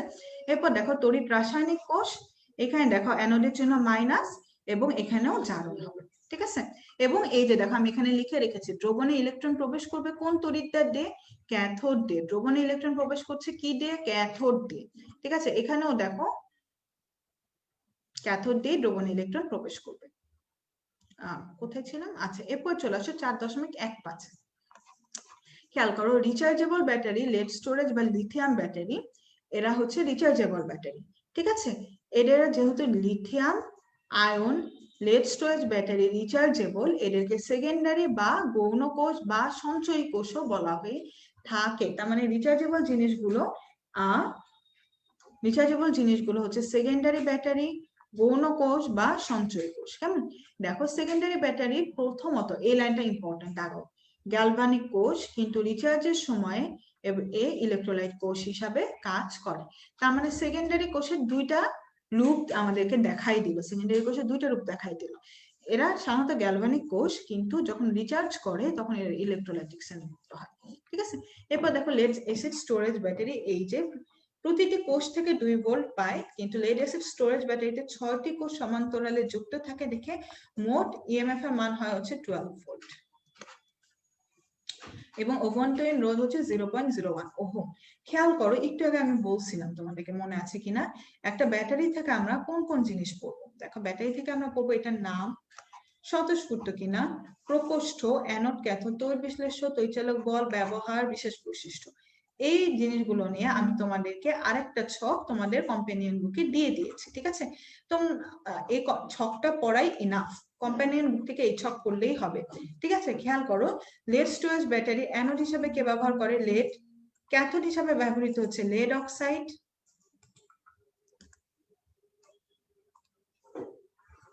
এবং ইলেকট্রোলাইট হিসেবে ব্যবহার করে সালফিউরিক অ্যাসিড। এখানে সালফিউরিক অ্যাসিডের ঘনত্বটা একটু পড়তে হবে, দেখো 1.29 গ্রাম পার সেন্টিমিটার কিউব।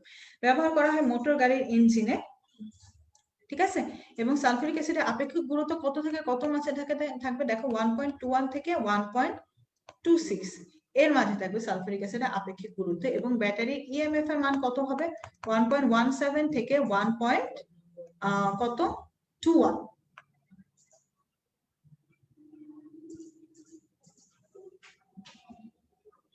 এখন এই ইএমএফ এর মান যদি 1.7 এর নিচে নেমে যায়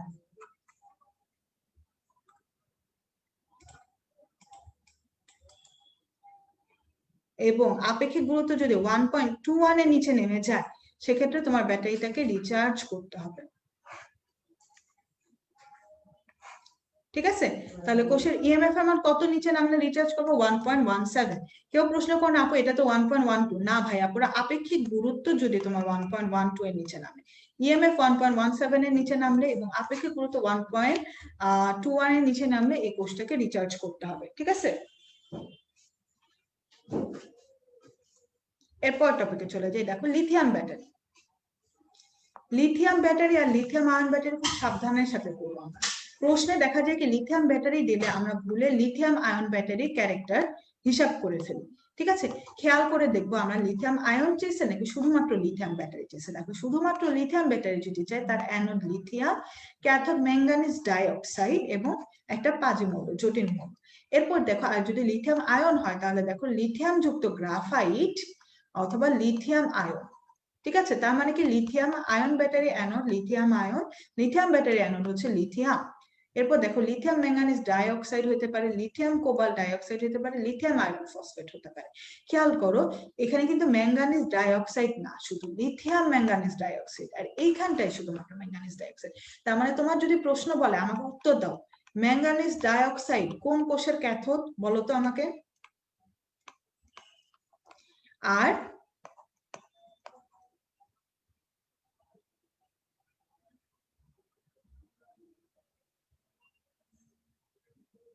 আচ্ছা 1.25 থেকে 1.26 তো এর মধ্যেই তো রাখতে হবে, কিন্তু রিচার্জ করব কখন যখন 1.21 এর নিচে করব। এই যে দেখো উপরেই তো তোমার কথাটা আমি বলে দিছি, এই যে তোমরা যে ক্লাসে ঠিক মতো মনোযোগ দাও না, স্লাইড গুলোর দিকেও তাকাও না, এই কারণে এই যে এরকম কনফিউশন গুলো হয়। আপেক্ষিক গুরুত্ব এত মাঝে রাখতে হবে, কিন্তু রিচার্জ করবো তো এটা 1.21 এর নিচে নামলে বা ইএমএফ 1.17 এর নিচে নামলে। Very good. এখন বলতেছো লিথিয়াম, কিন্তু পরীক্ষার হলে প্রশ্ন করবা কি আপু এটার উত্তর কেন লিথিয়াম আয়ন স্টোরেজ হইলো না? কারণ লিথিয়াম আয়ন স্টোরেজ তো এই যে লিথিয়াম ম্যাঙ্গানিজ ডাইঅক্সাইড আছে, লিথিয়াম ম্যাঙ্গানিজ ডাইঅক্সাইড আছে, ম্যাঙ্গানিজ ডাইঅক্সাইড তো আপু এর মধ্যে আছে, কেন এইটা উত্তর হইল না? তোমরা না মাঝে মাঝে এরকম প্রশ্ন করো, বুঝছো? খেয়াল করো ম্যাঙ্গানিজ ডাইঅক্সাইড থেকে একক ভাবে নেই, এর সাথে লিথিয়াম যুক্ত হয়ে একটা নতুন মৌলই তৈরি করে দিচ্ছে, তাই না? Lithium manganese dioxide. ঠিক আছে, আমি তোমাদেরকে সেই জায়গাগুলোই বলছি যে জায়গাগুলো তোমরা ভুল করো, কনফিউজড হয়ে যাও, বারবার প্রশ্ন করো। ঠিক আছে, আচ্ছা এরপরে খেয়াল করো এটার হচ্ছে তোমার ইয়াগুলো পড়তে হবে, তড়িৎ বিশ্লেষ্য, ক্যালকুলেটর, ঘড়ি, পেসমেকার, এগুলো কিসের ব্যবহার? লিথিয়াম ব্যাটারির ব্যবহার। ক্যালকুলেটর, ঘড়ি, পেসমেকার। খেয়াল করে দেখো তোমার হাতে ঘড়ি যারা ব্যান্ড ব্যবহার করো না বা তারা ঘড়ি নষ্ট হয়ে গেলে কিন্তু ফেলে দিতে হয়। হার্টে পেসমেকার 5 থেকে 6 বছর পর পর চেঞ্জ করতে হয়। ক্যালকুলেটর দেখো নষ্ট হয়ে গেলে ফেলে দিতে হয়, তার মানে কি লিথিয়াম ব্যাটারি কিন্তু রিচার্জেবল না। এটা খেয়াল রাখবে, লিথিয়াম ব্যাটারি রিচার্জেবল না, কিন্তু এর গঠন যেহেতু বাদবাকি গুলোর মতো, এই কারণে এই টপিকের আন্ডারে দেখো টপিকটার নাম কি রিচার্জেবল ব্যাটারি। রিচার্জেবল ব্যাটারি এই টপিকের আন্ডারে লিথিয়াম ব্যাটারিকে আমরা নিচ্ছি, কিন্তু লিথিয়াম ব্যাটারি রিচার্জেবল না, লিথিয়াম ব্যাটারি রিচার্জেবল না, এটা কারোর যেন কোনো কনফিউশন না থাকে। ঠিক আছে, এরপর দেখো লিথিয়াম আয়ন স্টোরেজ ব্যাটারি, এটা হচ্ছে ফোন ল্যাপটপ, এটা হচ্ছে তোমার হাতে যারা ল্যাপটপ ফোন যারা রিচার্জ করতেছো, ডিজিটাল ক্যামেরা, পাওয়ার টুল, এরা হচ্ছে লেড ব্যাটারি পরিবর্তে ব্যবহার করা হয়ে থাকে। ঠিক আছে,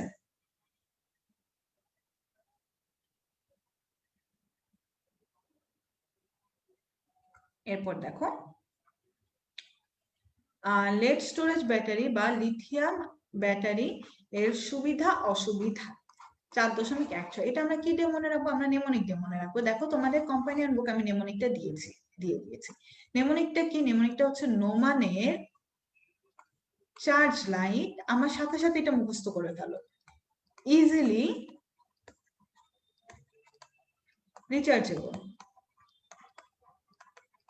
খেয়াল করো, নোমান দিয়ে আমরা বুঝি নিম্ন অভ্যন্তরীণ রোধ। দেখো তো কয় নাম্বার পয়েন্টটা নিম্ন অভ্যন্তরীণ রোধ?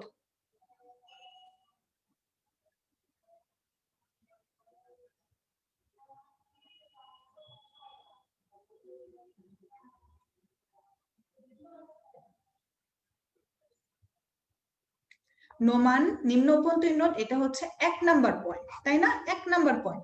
এই কারণে দেখো তোমার কম্পানিয়ন বুকে ছন্দের নিচে 1 লেখা, ঠিক আছে? চার্জ লাইট মানে কি? চার্জ লেভেল পরিমাপ করা যায়, এটা কয় নাম্বার পয়েন্ট? হ্যাঁ, লিথিয়াম আয়ন রিচার্জেবল, ঠিক আছে? চার্জ নাম্বার লাইট হচ্ছে 3 নাম্বার পয়েন্ট। ইজিলি দেখো সহজ প্রাপ্য, ইজিলি সহজ প্রাপ্য 4 নাম্বার পয়েন্ট। রিচার্জেবল, রিচার্জ করা যায়, এটা হচ্ছে তোমার 2 নাম্বার পয়েন্ট, ঠিক আছে? এই কারণে তোমার কম্পানিয়ন বুকে নিচে নিচে নাম্বার গুলো লেখা হয়েছে। খেয়াল করো, রিচার্জ নিম্ন অভ্যন্তরীণ রোধের ভিতরে একটা কথা বলা আছে, লিথিয়াম ব্যাটারি রোধ কত? 100 ওহম, আর লেড স্টোরেজ ব্যাটারি রোধ হচ্ছে 0.01 ওহম। এই লাইনটুকু ট্রিপোস্টার ইম্পর্টেন্ট। তারপরটা দিকে চলে আসি। দেখো লেড স্টোরেজ ব্যাটারি ব্যবহারে অসুবিধা কি? খেয়াল করো, লেড স্টোরেজ ব্যাটারি ব্যবহার অসুবিধা হচ্ছে, এ ভাই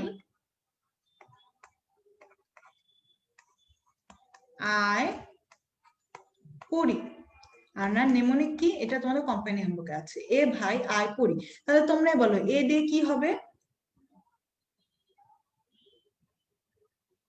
এতে কি হবে? এতে হবে অ্যাসিড বার্ন বিভব, ঠিক আছে? ভাতে কি হবে? ভাতে হচ্ছে ভারী, তাহলে এর নিচে দেখো 1 লেখা, ভাইয়ের নিচে দেখো লেখা 4। দেখো কত পাউন্ড ওজন? 30 থেকে 60 পাউন্ড। কত ভারী? 30 থেকে 60 পাউন্ড, ঠিক আছে? ইতে হচ্ছে ইলেকট্রোলাইট লেভেল সমস্যা 3। আয় পরির পতে হচ্ছে পরিবেশ দূষণ, প মানে হচ্ছে প, আর দ্বিতীয় হচ্ছে রিচার্জের সময় দাহ্য হাইড্রোজেন গ্যাস নির্গত হয়, ঠিক আছে? এটা হচ্ছে 2। খেয়াল করবো, এটা মনে রাখার উপায় কি? তুমি যখন মোটর গাড়িতে যাও, সিএনজি নেয় বা কিছু নেয়, তোমাকে কি বলে? আপু আপনি নেমে যান, ঠিক আছে? অন্য সময় কিন্তু কোনো সমস্যা হয় না, কিন্তু রিচার্জের সময় বলে আপু আপনি নেমে যান, কারণ এই রিচার্জের সময় দাহ্য একটা হাইড্রোজেন গ্যাস বের হতে পারে। এই কারণে তখন যদি কাছাকাছি একটা ব্লাস্ট হয়ে যেতেই পারে, একটা অ্যাক্সিডেন্ট হয়ে যেতেই পারে, সেফটি কামস ফার্স্ট। একটা জিনিস খেয়াল করো, লাইনটা সরাসরি রিচার্জে দাহ্য হাইড্রোজেন গ্যাস নির্গত হয়, কিন্তু লেড স্টোরেজ ব্যাটারি কিন্তু নিজে দাহ্য না, তাই না? লেড স্টোরেজ ব্যাটারি যদি নিজে দাহ্য হতো তাহলে তো সে সবসময় দাউ দাউ করে আগুন জ্বলতো তার গায়ে, ঠিক আছে? এরপরে দেখো লিথিয়াম ব্যাটারি ব্যবহারের সুবিধা এবং অসুবিধার সময়। দেখো অ্যানোড হচ্ছে লিথিয়াম যুক্ত গ্রাফাইট, এই সংকেতটা কিন্তু লাগবে। লিথিয়াম যুক্ত গ্রাফাইট আমি তোমাদের কম্পেনিয়ন বুকের ছকে দিয়ে দিয়েছি, এই সংকেতটা তোমরা কম্পেনিয়ন বুকের ছকে লিখে নিবে, এই যে লিথিয়াম গ্রাফাইটের এই সংকেতটা, কেমন?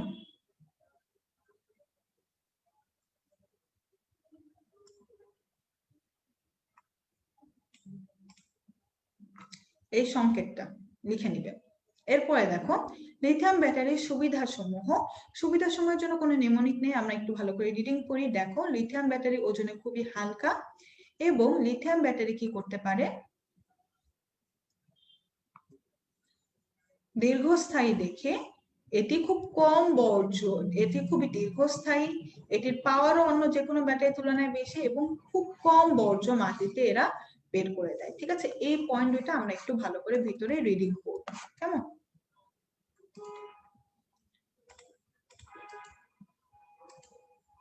এরপরে দেখো লিথিয়াম ব্যাটারির অসুবিধা সমূহ।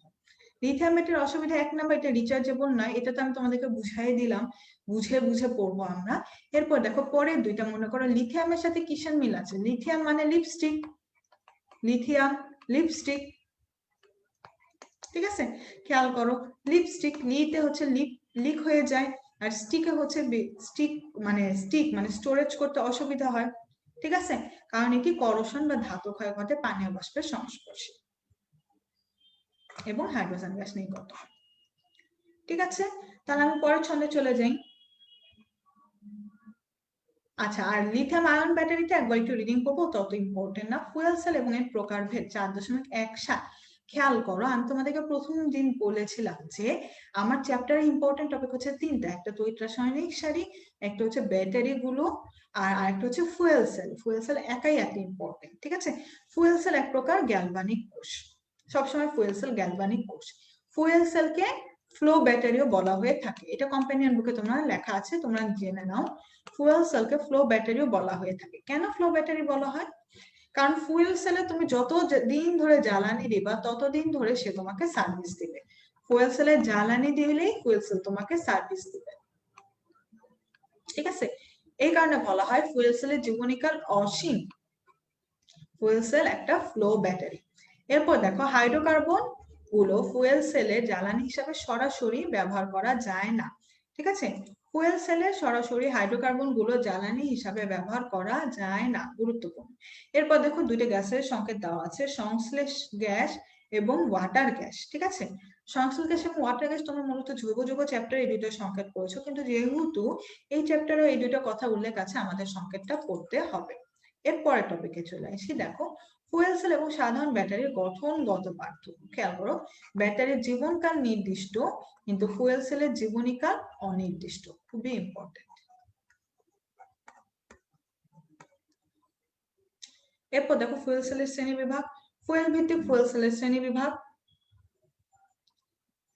ফুয়েলের উপর ভিত্তি করে ফুয়েল সেল কয় প্রকার? দুই প্রকার, হাইড্রোজেন অক্সিজেন, মিথানল অক্সিজেন। এটা একটু খেয়াল করো, তার মানে ফুয়েল সেলে আলটিমেটলি ফুয়েল কি হবে?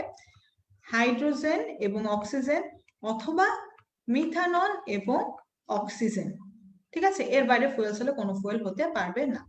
এই যে হাইড্রোজেন অক্সিজেন ফুয়েল সেলকে প্রোটন এক্সচেঞ্জ মেমব্রেনও বলা হয়ে থাকে, ঠিক আছে?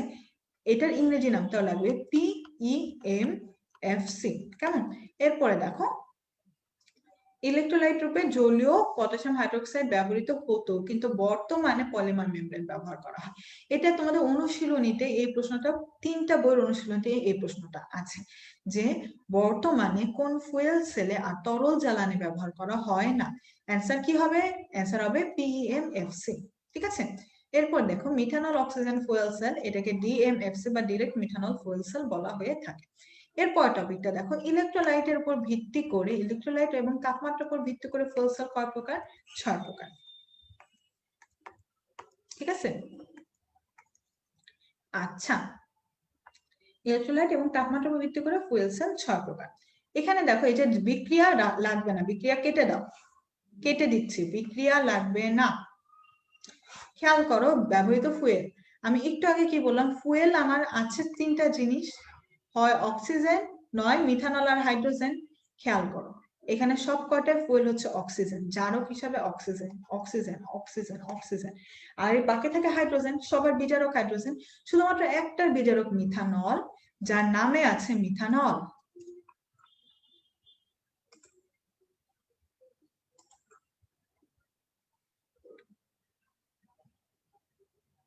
কেমন? শুধুমাত্র একটা বিজারক হচ্ছে মিথানল, যার নামে আছে মিথানল। কেটে দেওয়া, এটা লাগবে না।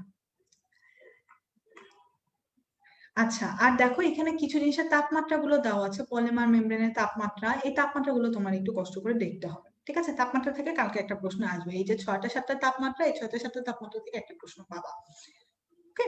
এরপর দেখো 4 দশমিক, আচ্ছা এরপর আমি তোমাদেরকে একটা কথা বলে নিই। ফুয়েল সেলের প্রকারভেদ নিয়ে কনফিউশন হবে তোমাদেরকে, ঠিক আছে? কারণ ফুয়েল সেলের উপর ভিত্তি করে ফুয়েল সেল 2 প্রকার, ঠিক আছে? এটা নিয়ে কনফিউশন হয় না। দেখো হাজারি স্যার বলছে ইলেকট্রোলাইট ভিত্তিক বা ইলেকট্রোলাইট এবং তাপমাত্রার উপর ভিত্তি করে ফুয়েল সেল 6 প্রকার, আর গুহ স্যার বলছে কি তাপমাত্রা এবং জ্বালানির উপর ভিত্তি করে ফুয়েল সেল 4 প্রকার, ঠিক আছে? তার মানে তোমার যদি হয় ইলেকট্রোলাইট ও তাপমাত্রা 6 প্রকার, তাপমাত্রা ও জ্বালানির উপর ভিত্তি করে কয় প্রকার? 4 প্রকার। এই ভাষাগত চেঞ্জটা একটু খেয়াল করে তোমরা উত্তর দিও, কেমন? আর শুধু তাপমাত্রা যদি থাকে, এটা তোমাদের এই এডিশনে নাই, বুঝতে পারছো? এটা হচ্ছে পুরনো এডিশনে ছিল, শুধুমাত্র তাপমাত্রার উপর ভিত্তি করে পুরনো এডিশনে এটা ছিল 4 প্রকার, ঠিক আছে? তারপরে যেহেতু পুরনো এডিশনে এত সুন্দর একটা তথ্য দেওয়া ছিল, আমি নিয়ে আসছি।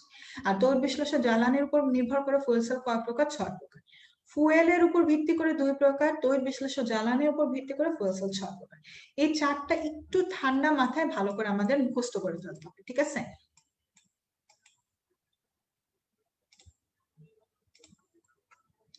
এরপর দেখো 4.1.7.1-এ আসো তোমরা। না, এই ছকটা কম্পেনিয়ন বুকে নাই, এই ছকটা তোমাদের লেকচারের জন্য আমি নিয়ে এসেছি। এই ছকটা তোমাদের লেকচারের পিডিএফ এ দেওয়া থাকবে, তোমরা লেকচারের পিডিএফ থেকে পাবো। এরপরে দেখো 4.1.7.1 ব্যতিক্রম কি? 2 নাম্বার দেখো, আমরা কি বলছিলাম, প্রতিটা ব্যাটারি অ্যানোড আর ক্যাথোড জানতে হবে। খেয়াল করো, ফুয়েল সেলের জন্য অ্যানোড ক্যাথোড উভয়ই গ্রাফাইট। পরের লাইনটা দেখো, ফুয়েল সেলে প্রভাবক হিসাবে প্লাটিনাম বা নিকেল ব্যবহৃত হয়, ঠিক আছে?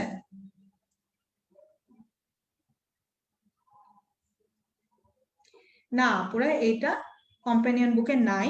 এটা গুলানোর তো কিছু নাই ভাই আপু, এটা বুঝারও কিছু নাই, এটা তুমি মুখস্থ করতে হবে। এটা তুমি মুখস্থ না করে গুলায় গেল বললে তো লাভ নাই আপু, তুমি মুখস্থ করো, তারপর গুলায় গেলে আমাকে বলো আপু আমি এটা মুখস্থ করছি, আমার এটা গুলায় গেছে, ঠিক আছে? না, এটা কম্পেনিয়ন বুকে নাই।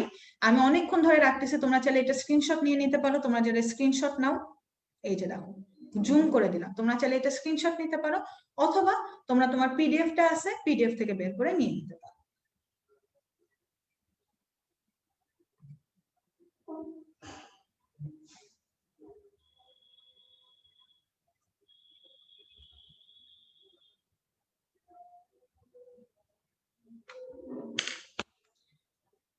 আচ্ছা, ক্লাসে অপ্রাসঙ্গিক কথাবার্তা বলো না।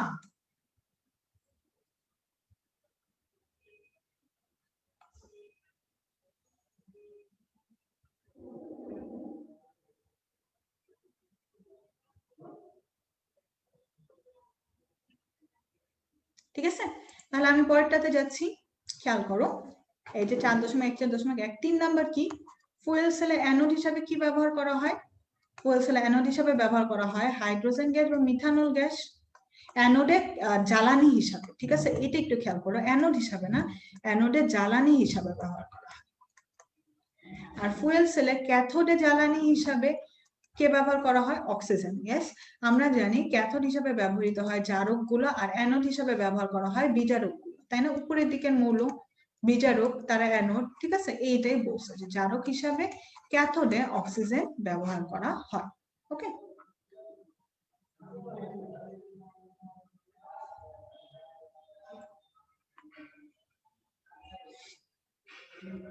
এরপর দেখো 4.1.8.2 হাইড্রোজেন ফুয়েল সেলের সুবিধা।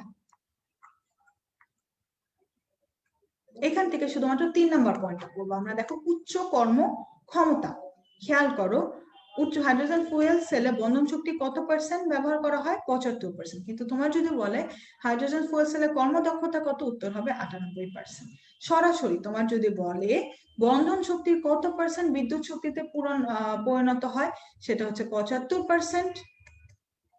আর যদি বলা হয় কর্মদক্ষতা কত পার্সেন্ট, সেটা হচ্ছে 98%। ঠিক আছে, এরপর দেখো কয়লা ভিত্তিক বিদ্যুৎ কেন্দ্রে কত পার্সেন্ট? 40%। আর গ্যাসোলিন হচ্ছে 25% তোমার কর্মদক্ষতা। তাহলে আমাকে বলো ফুয়েল সেলের কর্মদক্ষতা আসলে অ্যান্সার কি হবে? ফুয়েল সেলের কর্মদক্ষতা আসলে অ্যান্সার হবে 98%। কিন্তু যদি আসে বন্ধন শক্তি কত পার্সেন্ট রাসায়নিক শক্তিতে পরিণত হয়, অ্যান্সার হবে 75%। কেমন? আচ্ছা, এরপরে চারটা আসো, আমরা সবাই মিলে একসাথে পড়ি। ঠিক আছে, খেয়াল করো, আমাদের মূত্রে কি থাকে বলতো? মূত্রে থাকে অ্যামোনিয়া, তাই না?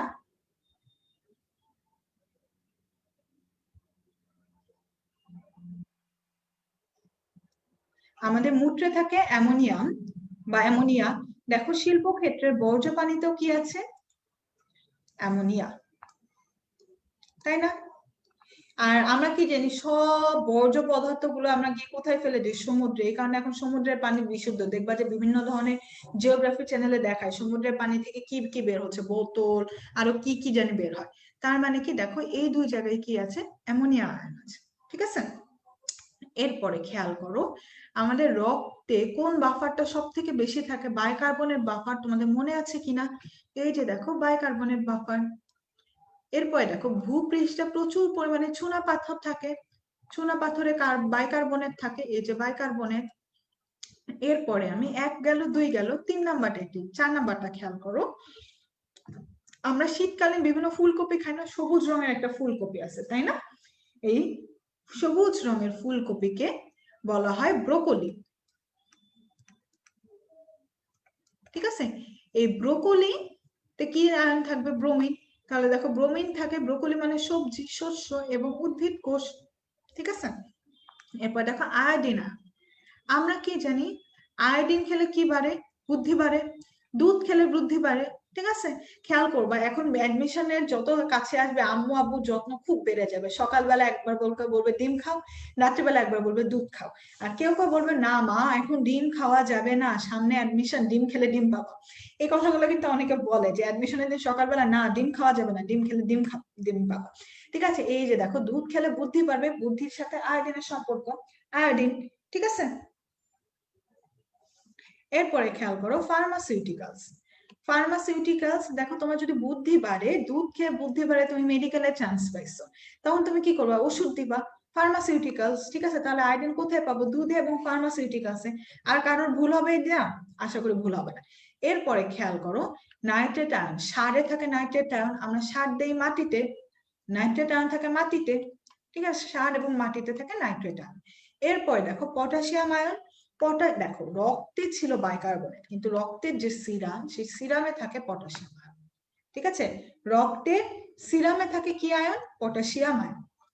ওকে, এরপর দেখো হাইড্রোজেন আয়ন কোথায় থাকে, আমরা জানি হাইড্রোজেন আয়ন কোথায় থাকে, ল্যাবরেটরিতে। কারণ ল্যাবরেটরি পানিটা একবার একদম বিশুদ্ধ পানি। ঠিক আছে, এই ল্যাবরেটরি দ্রবণে হাইড্রোজেন আয়ন থাকবে। খেয়াল করে দেখো আমি তোমাদেরকে সবগুলোই কিন্তু পড়িয়ে দিয়েছি, পড়ানোর বাইরে কি কি জিনিস আছে একটু আমি অন্য কালারটা দিয়ে দাগাই, কেমন? এই যে ফ্লোরিন আয়নটা তোমাদের একটু আলাদা করে কষ্ট করে, আচ্ছা হলুদটা তো বোঝা যায় না, কি নেই, গোলাপি নেই, না গোলাপি না, বেগুনি। একসাথে অনেক কালার থাকলে আমি কনফিউজড হয়ে যাই, বুঝছো? ফ্লোরিড আয়ন থাকে এই যে, এই কয়টা আলাদা করে করতে হবে। এরপরে দেখো নাইট্রেট আয়ন পানীয় জলে থাকতে পারে, এটা একটু দেখো। পটাশিয়াম আয়ন পানি, মাটি এবং মদেও থাকতে পারে, দেখো। প্রাকৃতিক পানি এবং মাটিতে হাইড্রোজেন আয়ন থাকতে পারে। দেখো মাটিতে তাহলে কিন্তু টোটাল আমরা 3টা জিনিস পাইলাম, তাই না?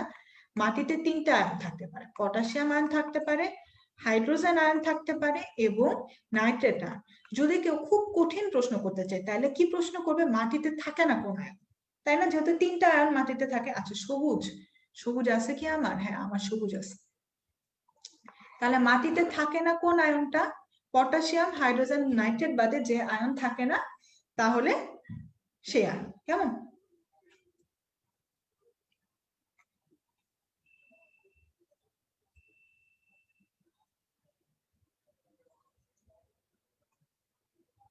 আচ্ছা তাহলে আমি আশা করি এই জায়গাটা ক্লিয়ার। এখন তোমরা সবাই সাইড টক বাদ দিয়ে মনোযোগ দিয়ে আসো, কারণ আমি এখন ম্যাথ করাবো। ঠিক আছে, কেউ এখন কোনো সাইড টক করবা না। দেখো গত ক্লাসে তোমরা অনেকেই এই জাতীয় ম্যাথ গুলো নিয়ে কমেন্ট বক্সে আমাকে জানাইছিলা যে আপু W is equal to Z I T, এই সমীকরণ রিলেটেড ম্যাথ গুলো করতে হবে কিনা বা করলে কিভাবে করতে হবে। খেয়াল করো ভাইয়া আপুরা, সমস্যাগুলো কিরকম হয়, এটা একবার মেডিকেল অ্যাডমিশন টেস্টে আসছিল, কিন্তু যখন আসছিল তখন মেডিকেল অ্যাডমিশন টেস্টে ক্যালকুলেটর অ্যালাউড ছিল। ঠিক আছে, ক্যালকুলেটর অ্যালাউড ছিল। খেয়াল করো অঙ্কটা কিরকম, 5 অ্যাম্পিয়ার, দেখো W is equal to Z I T, I দেওয়া আছে, আই সমান সমান কত, 5 অ্যাম্পিয়ার। এরপরে দেখো 60 মিনিট ধরে চলছে, টি দেওয়া আছে, আমরা কি জানি 60 মিনিট তো আমি কখনো 60 রাখতে পারবো না, আমার দুইটা গুণ করতে হবে, 60 গুণন 60 মানে 3000। আচ্ছা আমি 60 গুণন 60 হিসাবেই রাখি জিনিসটা। ঠিক আছে, 60 মিনিটকে 60 সেকেন্ডে গুণ করতে হবে। কপার সালফেটের মধ্যে দিয়ে চালনা করলে কি পরিমাণে কপার সঞ্চিত হবে, দেখো জেড, এখন আমার লাগবে জেড, যেহেতু আমার চাইছে কি পরিমাণে কপার সঞ্চিত হবে অর্থাৎ ডাব্লিউ, তাহলে আমার বের করতে হবে জেড। ঠিক আছে, এখন দেখো জেড বের করার সমীকরণ কি আমরা জানি, হ্যাঁ জেড বের করার সমীকরণ কিন্তু আমরা জানি।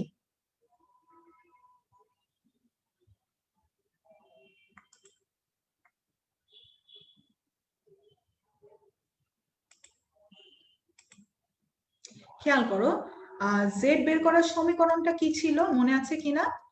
জেড বের করার সমীকরণটা ছিল পারমাণবিক ভর ডিভাইডেড বাই 96,500 গুণন যোজনী। এখন আমার যদি কপারের জেড বের করতে হয়, দেখো কপারের জেড কত হবে, 63.5 ডিভাইডেড বাই 96,500 গুণন যোজনী। এখন বলো এই জিনিস কি ক্যালকুলেটর ব্যতীত করার কোনো উপায় আছে? নাই, তাই না? তাহলে আমরা এখন কি করব? তাহলে আমরা এই জিনিসটা ক্যালকুলেটর ব্যতীত না করে আমাদের একটা শর্টকাট আমার মনে ছিল, আমি বলছিলাম 3টা মূলে জেড এর মান মুখস্থ রাখতে, তাই না? 0.000329 গ্রাম পার কুলম। তাহলে আমরা এখন এই জিনিসটা ব্যবহার করি, কেমন?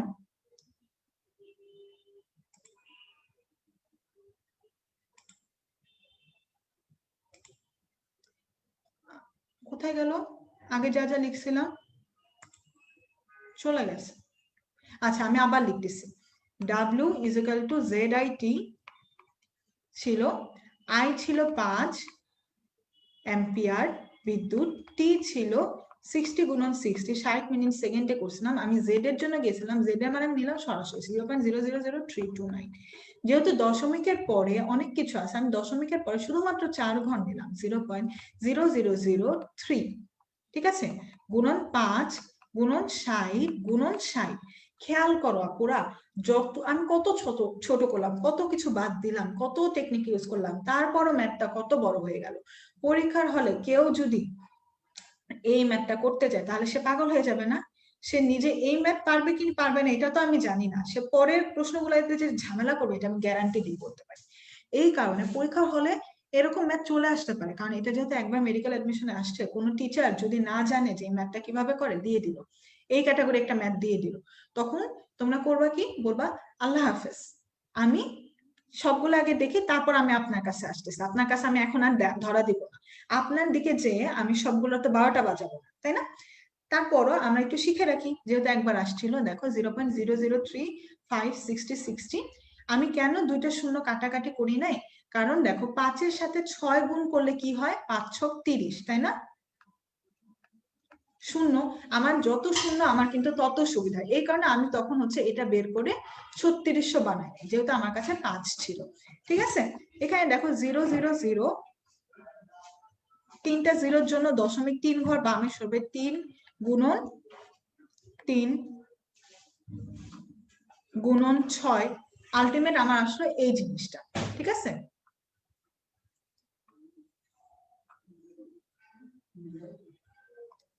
এই যে এখানকার 3, এখানকার 3 আর এখানে থাকা 6, ঠিক আছে, আলটিমেট আসলো এইটা। 3 3 9, 5 9 45, 6 9 54, 5.4, 5.4 এর কাছাকাছি একটা ভ্যালু হবে তোমার উত্তর। উত্তর কি দেওয়া আছে, 5.92।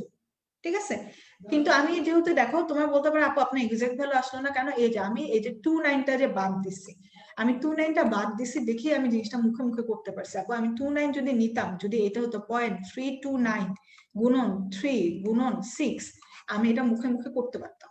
ঠিক আছে, এই কারণে এই ম্যাথটা উত্তর তোমরা কি করবা, একটু মুখস্থ করে ফেলবা। উত্তর হচ্ছে 5.92। ঠিক আছে, এরপরে দেখো তোমাদের আরেকটা প্রশ্ন, তোমাদের বই যে দাগানো বইটা দেওয়া আছে ওইখানে দেখবা 4.8 এর পরে 4.9, এটার উত্তরটা একটু মুখস্থ করে ফেলবা, মানে পর পর না, তোমার মনে করো এই প্রশ্নটা তো আসছে, তাহলে আমি এবার পরের প্রশ্নটা করবো, তাই না? উত্তরটা একটু মুখস্থ করে ফেলো। এবং এই ধরনের প্রশ্ন ম্যাথ আমি কিভাবে করতে হবে এটা আমি বুঝাই দিলাম, কিন্তু আমি সাজেস্ট করব এই ধরনের ম্যাথ গুলো পরীক্ষা আসলে সবার পরে করতে, ওরা কারণ কুলায় উঠতে পারা যাবে না এটা। ঠিক আছে, আর যদি হাইড্রোজেন, যেটার ইএমএফ জেড এর মান আমার মুখস্থ কোন 3টা বললে, হাইড্রোজেন, রূপা, সিলভার এবং কপার, এই 3টা বাদে যদি অন্য কোনো মূল্য দিয়ে এই ম্যাথ আসে, অ্যান্সার করো না। যে এই ম্যাথ অ্যান্সার করতে যাবে সে বোকামি করবে। এগুলো তোমরা এইচএসসি তে দেখো 10-15 মিনিট ধরে ধরে এই ম্যাথ গুলা করতা, তোমার পরীক্ষার হলে টাইম আছে 60 মিনিট, 1 মিনিটের জন্য কি তুমি 10-15 মিনিট বিয়োগ দিবা? না, পরীক্ষার হলে কিন্তু যারা পড়ছে, খুব পড়ছে, তুমিও পড়ছো, তোমার পাশের জন্য পড়ছে, কিন্তু পাশের জন পরীক্ষার হলে স্মার্টলি পরীক্ষা দিতে পারতেছে, টাইম ম্যানেজমেন্ট ঠিক মতো করতে পারতেছে, কিন্তু তুমি টাইম ম্যানেজমেন্ট করতে পারতেছো না। কে আগাবে? যে তোমার পাশে সে। ঠিক আছে, তাহলে ব্যাপারটা ক্লিয়ার সবার কাছে? আমি ড্রয়িংটা ক্লিয়ার করে দিলাম। এরপরে এখন সবাই লেটস প্র্যাকটিস। এটা হচ্ছে তোমাদের জন্য একটা এক্সাম, ঠিক আছে? আমার সাথে সাথে দেখি তোমরা পারো কিনা। 96 নাম্বার প্রশ্ন। আচ্ছা, এটা হচ্ছে তোমাদের লেটস প্র্যাকটিস বইয়ের 95 নাম্বার প্রশ্নটা, ঠিক আছে? 95 নাম্বার প্রশ্ন। এই প্রশ্নটা একটু প্রিন্টিং মিস্টেক আছে। হবে ধাতু সক্রিয়তা সিরিজ সম্পর্কে মিথ্যা না কোনটি? ঠিক আছে, বলো তো অ্যান্সার কি হবে? 95 এর অ্যান্সার কি?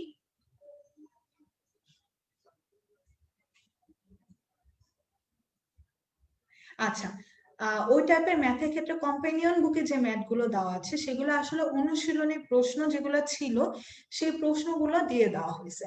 এখন জিনিসটা কি বুঝছো, যেহেতু একবার মেডিকেল অ্যাডমিশনে আসছে, দেখো নিয়মটা জানো, নিয়মটা জেনে বাদ বাকি ম্যাথ সলভ করার দরকার নেই, ঠিক আছে? যেহেতু নিয়মটা জানো, এটা হচ্ছে তোমার রিজল্ট, লাস্ট রিজল্ট। যেহেতু আমি নিয়মটা জানি, বিপদে পড়লে আমি সলভ করতে পারবো, ব্যাপারটা এরকম। হ্যাঁ, মিথ্যা না কোনটি? এই মিথ্যা না কোনটি? ধাতু সক্রিয়তা সিরিজ সম্পর্কে মিথ্যা না কোনটি?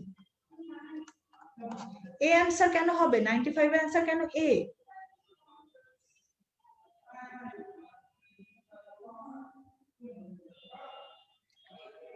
এর অ্যান্সার ইলমে বিনতে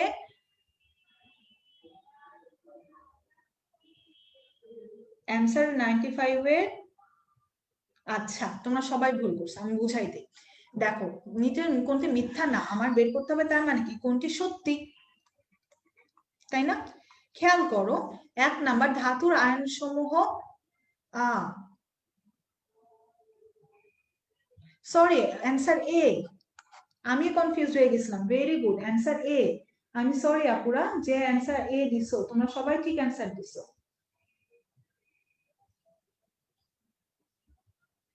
অ্যান্সার এ। আচ্ছা, পরের গুলো কেন অ্যান্সার না? সরি, এটার অ্যান্সার এ, অ্যান্সার এ, অ্যান্সার এ।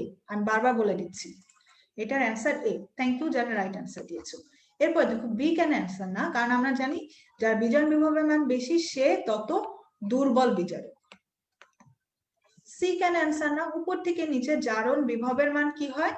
হ্রাস পায়, কারণ উপর থেকে নিচে বিজারণ বিভবের মান কি হয়? বৃদ্ধি পায়, তাই না? কারণ উপরের দিকে ছিল -3.02, -2.92, আর একেবারে নিচে হচ্ছে পজিটিভ হয়ে গেছিল, ঠিক আছে? এরপরে চলে আসো 96 number A. Very good, 96 number উত্তর কি হবে? এ।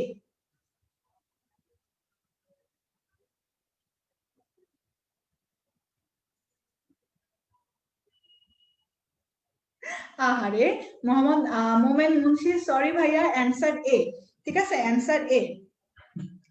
96 এর উত্তর কি? এ। এটাও তোমার সবাই পাচ্ছ। 97 এর উত্তরটা আমাকে একটু বলো তো।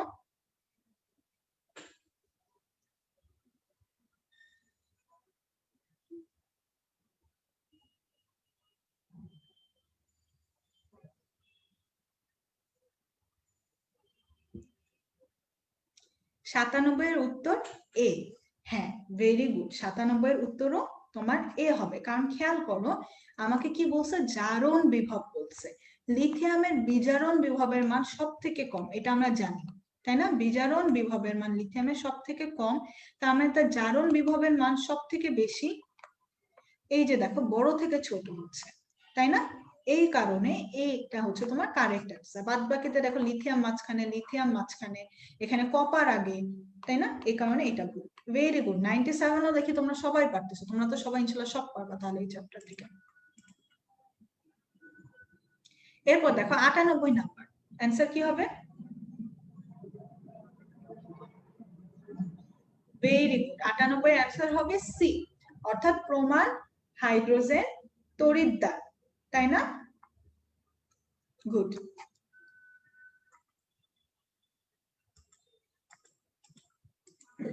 এরপর চলে আসি পাশেরটাতে। দেখো 108 নম্বর প্রশ্নের উত্তর কি হবে? শুষ্ক কোষের বিভব কত?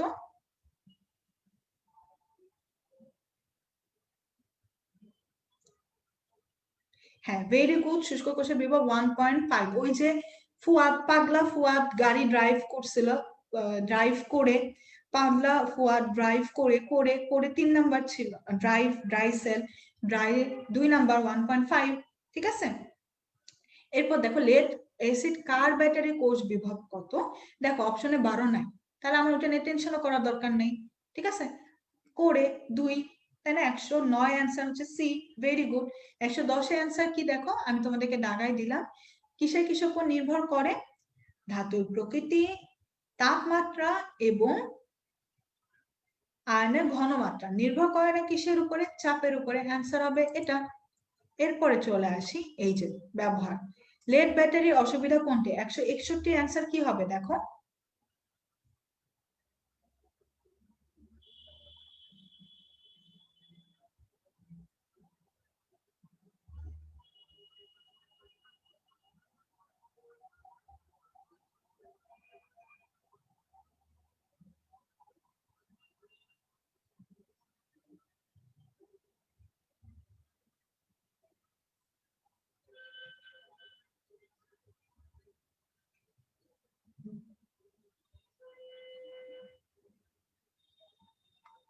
ভেরি গুড ভাইয়া আপুরা, 61 নম্বরের অ্যান্সার হবে হচ্ছে লেড ব্যাটারি ব্যবহারের অসুবিধা কোনটি, ভারী। ওই যে মনে আছে আমরা পড়ছিলাম, এ ভাই আয় পড়ি, ভারীর ভতে কি ছিল, ও সরি ভাইয়ের ভতে ছিল ভারী। লেড ব্যাটারির ব্যবহারে অসুবিধা নয় কিন্তু দেখো, এ ভাই ভাতে ভারী,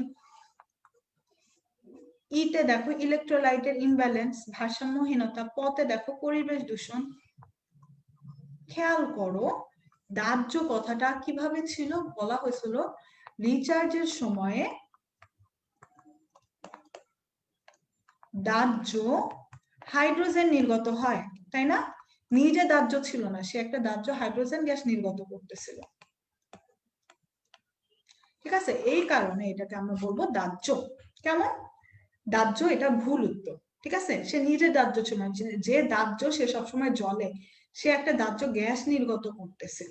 কেমন, এটা হচ্ছে তোমার টেকনিকটা কিরকম, মাঝে মাঝে বলতে পারো যে আপু দাহ্য কি একেবারেই ভুল, না ভাই আপুরা দাহ্য কথাটা আসলে একেবারে ভুল না, কিন্তু দেখো বাকি 3টা অপশন একেবারেই সঠিক, এই কারণে দাহ্য কথাটা ভুল হয়ে গেছে এখানটায়, ঠিক আছে।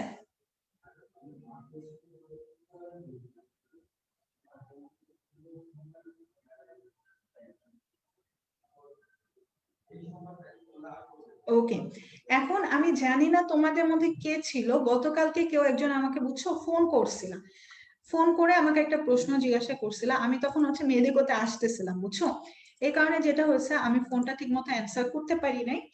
ওর একটা প্রশ্ন ছিল যে আপু আপনি বলেছিলেন উপরের মৌল তারা শক্তিশালী বিজারক, আপু আমি এটা বুঝলাম, যেহেতু ধাতু ইলেকট্রন ত্যাগ করতেছে, সোডিয়াম যেহেতু ইলেকট্রন ত্যাগ করতেছে সে বিজারক, কিন্তু আপু আপনি যখন বললেন দুর্বল জারক, এটার মানে কি, যে ইলেকট্রন ত্যাগ করবে সে কি দুর্বল জারক আসলে হবে, ব্যাপারটা কিরকম ভাইয়া আপুরা খেয়াল করো। এই যে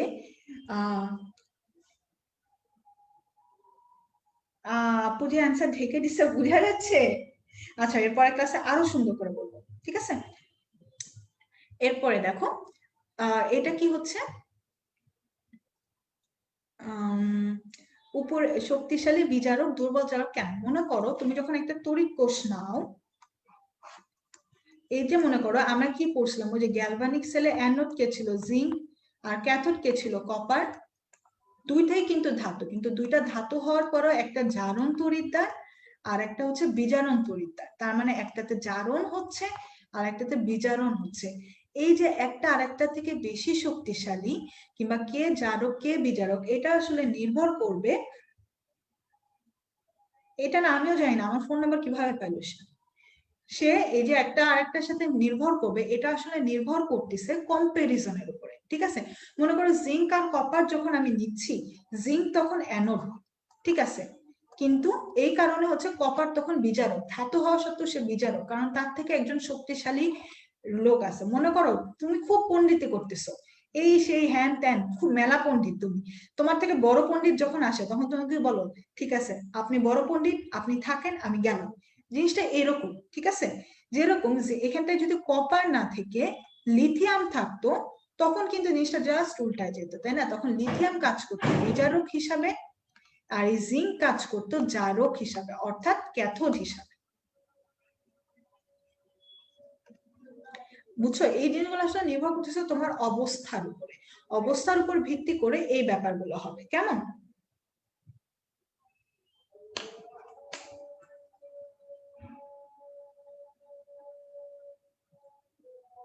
আচ্ছা, আমি আশা করি আমি এই জিনিসটা ক্লিয়ার করে দিয়েছি। যাদের এটা নিয়ে সমস্যা নাই তাদের এটা নিয়ে মাথা ব্যথা করার কোনো দরকারও নাই, যাদের সমস্যা আছে তোমরা তারা এটা নিয়ে মাথা ব্যথা করবা।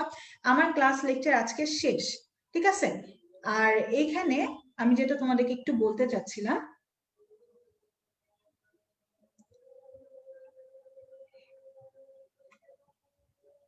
সহায়ক নোটে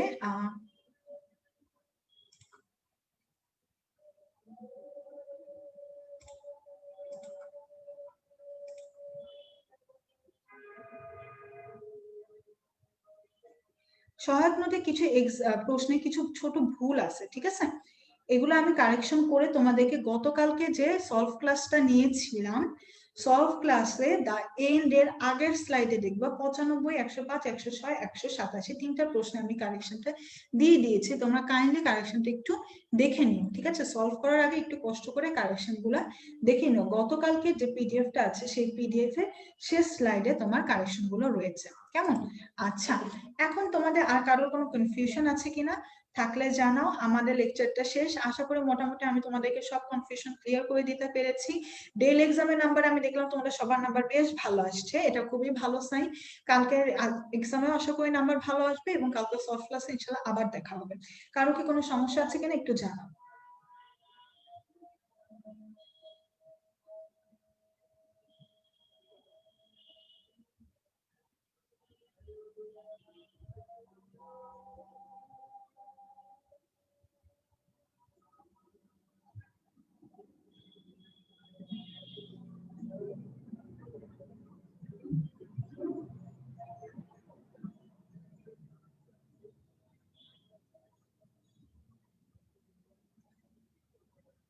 আচ্ছা, কারো কোনো প্রশ্ন না আসলে সবাইকে অসংখ্য ধন্যবাদ।